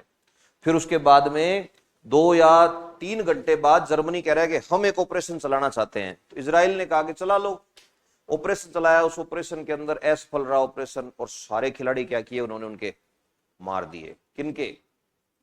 इजराइल वालों के सारे मार दिए। उधर आतंकवादी जो थे 12-13 थे, उनमें से 3 आतंकवादी जिंदा पकड़े गए, बाकी सारे मार दिए गए। अब वो जो 3 आतंकवादी जिंदा पकड़े, उनको जर्मनी की जेल में डाला गया और इजराइल फाइल बना के लाया कि भाई ये हमें सौंपो। जर्मनी कह रहा है कि ऐसे नहीं सौंपे जाते, पहले प्रोसेस होएगी, हमारे यहाँ सुनवाई होगी, इनकी हम सजा देंगे। ठीक है। 4 या 5 दिन बाद जर्मनी की एक फ्लाइट आतंकवादियों ने अपहरण कर लिया, फ्लाइट का हाईजैक करने के बाद में बोलते हैं कि हमारे उन 3 साथियों को छोड़ो जो इजराइल वालों को मारने के कारण पकड़े गए थे। जर्मनी ने उन तीनों को क्या किया? छोड़ दिया। जब छोड़ दिया तो उस समय इजराइल की प्रधानमंत्री एक महिला हुआ करती थी, उसने मीटिंग बुलाई। मीटिंग बुलाकर उसने कहा कि गलत हो रहा है ये, हमारे लड़कों को जिसने मारा वो छूट कैसे गया? नहीं, ये गांधी जी का भारत नहीं है, ये इजराइल है। ऐसा संदेश जाना चाहिए कि इनकी आने वाली पुश्तें भी कांपे इजराइल के हाथ लगाने से। उस समय इजराइल ने बुलाया था मोसाद को, और मोसाद ने एक ऑपरेशन डिजाइन किया था जिसका नाम है रेथ ऑफ गॉड। रेथ का मतलब होता है गुस्सा, गॉड मतलब भगवान का गुस्सा। और फिर उसके बाद में रेथ ऑफ गॉड डिजाइन किया गया, और सारी दुनिया में उनके एजेंट्स फैले हुए हैं। एजेंट्स जानते हो ना, टूरिस्ट बन के घूमते रहते हैं, लड़के लड़कियां कोई भी हो सकता है। इजराइल धरती का एकमात्र देश है जहां पर ग्रेजुएशन की डिग्री तभी मान्य होती है जब आप आर्मी में काम करते हो 1.5 साल। जैसे अग्निवीर है ना, वहां सबसे पहले वहां आया था ये। तो वहां ग्रेजुएशन में 3 साल तो कॉलेज में पढ़ोगे आप, और ग्रेजुएशन वैलिड ही तब होगी जब 1.5 साल तक क्या करोगे? फौज में काम करके आओगे। उस 1.5 साल में से 9 महीने तो होगी ट्रेनिंग, बहुत गंदी ट्रेनिंग कराते हैं वो, और उसके बाद आपसे फोकट में कराएंगे काम, साल सवा साल। तो इजराइल का हर नागरिक फौजी है। ये फायदा होता है ऐसी योजनाओं से, जिनमें थोड़ी थोड़ी सर्विस करके आता है आदमी। फौज में एक बार ट्रेनिंग जिसने कर ली वो कभी कमजोर पड़ेगा क्या? डरेगा ही नहीं वो। तो इजराइल का हर लड़का हर लड़की फौजी है वहां पे जिसने ग्रेजुएशन करी है वो। तो उसके बाद में फिर वो जो रेथ ऑफ गॉड था, उस रेथ ऑफ गॉड का एग्जीक्यूशन शुरू होता है। तो वो जो 3 आतंकी थे ना, उनमें से एक का नाम था शायद सतार अली। वो रह रहा था रोम में। रोम कहां पड़ता है? इटली में। तो वहां रह रहा था। तो सुबह सुबह अखबार खोला उसने, अखबार खोला तो मेन पेज पे उसका खुद का शोक संदेश, ओरिजिनल नाम के साथ, ओरिजिनल फोटो के साथ, जबकि वो नाम बदल कर रह रहा था वहां फर्जी पासपोर्ट से। और फिर उसके पास उसके साले का फोन आता है, हेलो, हाँ कि जी ठीक हो आप? हाँ, मेरे क्या हुआ है? कि सर पता नहीं, सुबह सुबह लोग आए हैं बैठने यहाँ। तो क्या बात कर रहे हो? बोले हाँ। फिर घंटी बजती है, घंटी बजती है तो गेट खुला तो वहां पे कोरियर वाला खड़ा था, साहब आपके लिए गिफ्ट आया है। उसने पहले स्कैन कराया भी, क्या पता इसमें बम हो गई, कुछ नहीं था। खोला तो उसमें फूल थे गुलाबी रंग के, एक कार्ड था लाल रंग का जिसमें लिखा था हम भूलते नहीं, हम माफ नहीं करते, ये इजराइल है। अब ऐसे कह दिया तो नींद आएगी क्या? ठीक 3 दिन बाद 12 गोलियां, एक गोली मारी एक खिलाड़ी का नाम लिया, एक गोली मारी एक खिलाड़ी का नाम लिया, 12वीं गोली मार के, और वही हम भूलते नहीं, हम माफ नहीं करते, ये क्या है? इजराइल है। हिम्मत कैसे करी तुमने? ये ऑपरेशन चला था उनका 23 साल तक, धरती के अलग अलग कोने में ढूंढ ढूंढ के। एक आदमी तो ऐसा मारा था जो 17 बार अपनी पहचान बदल चुका था। बीवी बच्चे सबको छोड़ आया था, अकेला जाके कहीं अफ्रीका में कहीं रह रहा था। उसको तो 2003 में ठोका है। बोले नहीं, भगवान मौत नहीं देगा तुझे, मौत तो तुझे कौन देगा? इजराइल ही देगा। और बाकायदा लिस्ट बना करके प्रकाशित की थी। और हर आदमी जिसको मारा है उससे पहले लोकल न्यूज़पेपर में उसकी क्या आई है? शोक संदेश की न्यूज आई है कि बचा लो, बचा सकते हो। तो एक जगह तो ये हो गया था कि जिनकी न्यूज छपी, एक कंट्री है, आपने अगर नाम सुना हो तो, ये इजराइल के पड़ोस में पड़ती है, सऊदी के पास में, नाम भूल गया यार मैं, अभी बताता हूं। तो उस कंट्री ने क्या किया, उनको एक बिल्डिंग में रखा, उस बिल्डिंग में कमांडो खड़े कर दिए उन्होंने अपने, 37 या 38 हथियारबंद कमांडो, कि आज कैसे मारेगा इजराइल। रात को 2:45 एक बोट में बैठ के इजराइल के कमांडोज पहुंच गए कहां? उस बिल्डिंग पे जाकर के वहां हमला किया, ऑपरेशन रन किया, बाकायदा बमबारी हुई 40 मिनट तक, जैसे हॉलीवुड फिल्मों में होती है, और ठोक के, और वही 12 गोलियां, एक गोली एक खिलाड़ी का नाम, मार के, और वहां बैनर चिपका के आए, हम भूलते नहीं, हम माफ नहीं करते, ये क्या है? इजराइल है। और वहां से वापस चले गए सुरक्षित, एक भी कमांडो नहीं मरा। उसके बाद से सारी दुनिया डरती है, किससे? इजराइल से, कि भाई इनको नहीं छेड़ना, अगर इनकी जमीन पे पैर रख दिया ये फोड़ देंगे। ये मैसेज देने के तरीके होते हैं, सख्त मैसेज होते हैं, सख्त मैसेज, समझते हो? संदेश क्या होना चाहिए? सख्त होना चाहिए। अब ये मेरे साथ बदतमीजी करे, मैं हंस के टाल दूं, अगली बार क्या करेगा ये? और बदतमीजी करेगा। इजराइल वाला उसूल अगर मेरा होगा तो पहली बार बदतमीजी ऐसा झापड़ मारूंगा 3 दिन तक सूजन रहेगी, तो याद रहेगा कि नहीं यार इसको नहीं छेड़ना, ये आदमी पागल है, बोले ये कुछ भी कर सकता है। तो आपको क्या लगता है, भारत को गांधीवादी नीतियों पर चलना चाहिए? तो आपसे जब ये सवाल पूछा जाए, आपको कहना है कि सर हमें गांधीवादी नीतियों पर शांति काल में चलना चाहिए। कैसे? कि हमने आज तक, हमने तो हमला किसी पर कभी किया ही नहीं, तो अपने आप ही अपनी नीतियां कैसी है? गांधीवादी हैं। लेकिन गांधीवादी नीतियां तब काम की जब पड़ोसी भी कौन सी नीति पर हो? गांधीवादी नीति पर हो। अब पड़ोसी तो हमें क्या कर रहा है, रोज आतंकवादी भेज रहा है, हमारे लड़के यार तिरंगे के अंदर आ रहे हैं लिपट लिपट के, और हम क्या करें?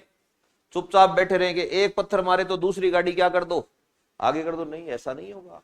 तो जब भी कभी हथियारों की बात आए तो याद रखना कि हम हथियार बना रहे हैं, हम परमाणु हथियार भी बना रहे हैं, लेकिन हमारा लक्ष्य है नो फर्स्ट यूज। क्या है हमारा लक्ष्य? No first use. इंटरव्यू में काम आएगी ये बातें जो बता रहा हूं, नो फर्स्ट यूज। इस बार भी करीब 17-18 बच्चे हैं, उनके बहुत काम आए हैं लेक्चर। तो सवाल पूछते हैं कि बताइए शांति कैसे कायम रखने में पुलिस कैसे सहयोग करती है, सवाल जरूर पूछा जाता है इस तरह के। तो उस समय कह रहे हैं साहब हमारे तो सब जगह शांति है। तो हम ऐसे हैं कि अगर मुझे छेड़ो तो तुम्हें पता होना चाहिए झापड़ मारेगा ये आदमी, हाड़ तोड़ देगा ये अगर छेड़ोगे तो। लेकिन अगर मस्त रहोगे तो ये भी क्या रहेगा, तुम्हारे साथ मस्त रहेगा। जैसे इजराइल किसी को कुछ नहीं कह रहा, लेकिन अब इजराइल के खिलाड़ी कहीं भी जाते हैं ना, लोग उनसे 3 कदम क्या रहते हैं, दूर रहते हैं। क्योंकि उस हमले के दौरान जो फोटोएं खींची थी ओलंपिक की, उनमें किसी पे डाउट भी था ना, उसको भी क्या किया इजराइल वालों ने, मार दिया। डाउटफुल था तो भी मार दिया। एक प्रोफेसर था लॉ यूनिवर्सिटी का, मोहम्मद पता नहीं क्या नाम था, नजीब, उसको मारने के बाद बाकायदा इजराइल के मोसाद ने कहा था कि ये इसलिए मरा है क्योंकि ये एक दिन उनके साथ रोटी खा रहा था। वो कह रहा है भाई साहब रोटी तो किसी के साथ भी कोई ऐसे कैसे खा सकते हो, बोले। उसने पुरानी सारी खोद डाली। ये बात कर रहा हूं मैं, सोचो 1970 के दशक की, उस जमाने में ऐसा था तो आज तो कैसा होगा वो। तो भारत को भी क्या करना पड़ेगा, अब शक्ति संपन्न बनना पड़ेगा। तो कई बार आपको शक्ति प्रदर्शन करने पड़ते हैं। तो लिखो नोट लगा के, गालवान विवाद के समय, गालवान विवाद के समय हुआ था क्या, गालवान विवाद, गालवान विवाद के समय, गालवान घाटी याद है क्या? गालवान विवाद के समय भारत ने अचानक से अग्नि मिसाइल का परीक्षण किया था। अग्नि मिसाइल का परीक्षण किया था।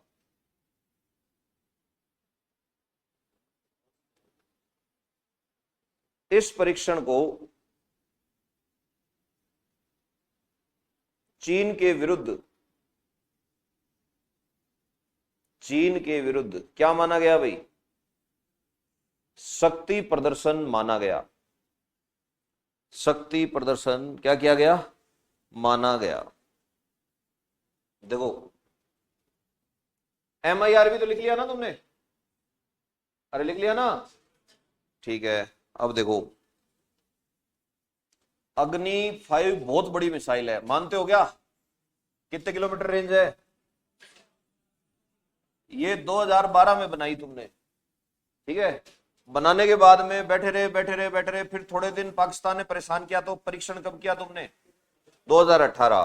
फिर जब चीन ने परेशान किया तो तुमने एक परीक्षण कब किया? 2021। ये परीक्षण शक्ति प्रदर्शन होते हैं। इस तरह के परीक्षण इंडिया कहां करता है? तो याद रखना, यहां एक स्टेट है ओडिशा। कौन सा स्टेट है? उड़ीसा के पास समंदर में एक द्वीप है, ठीक है। ये जो द्वीप है इसका नाम अभी पड़ गया है, कौन सा द्वीप? कलाम द्वीप। क्या नाम है इसका?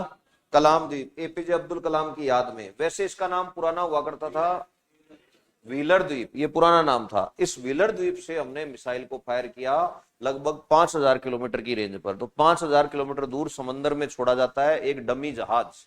डमी जहाज जानते हो? एक टारगेट कहते हैं उसको। एक डब्बा रख दिया, कुछ ऐसा रख दिया, बड़ा कंटेनर रख दिया ले जाकर के खाली, और उनमें क्या मारते हैं फिर?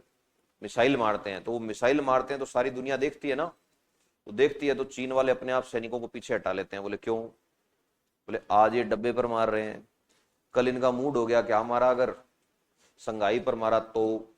और ये तो परीक्षण में इतना खतरनाक है, लड़ने पर आएंगे तो बारूद क्या भरेंगे? और ज्यादा भरेंगे। तो उससे पता लग जाता है कि नुकसान दोनों का है। ऐसा नहीं कि चीन डर जाता है, चीन समझ जाता है।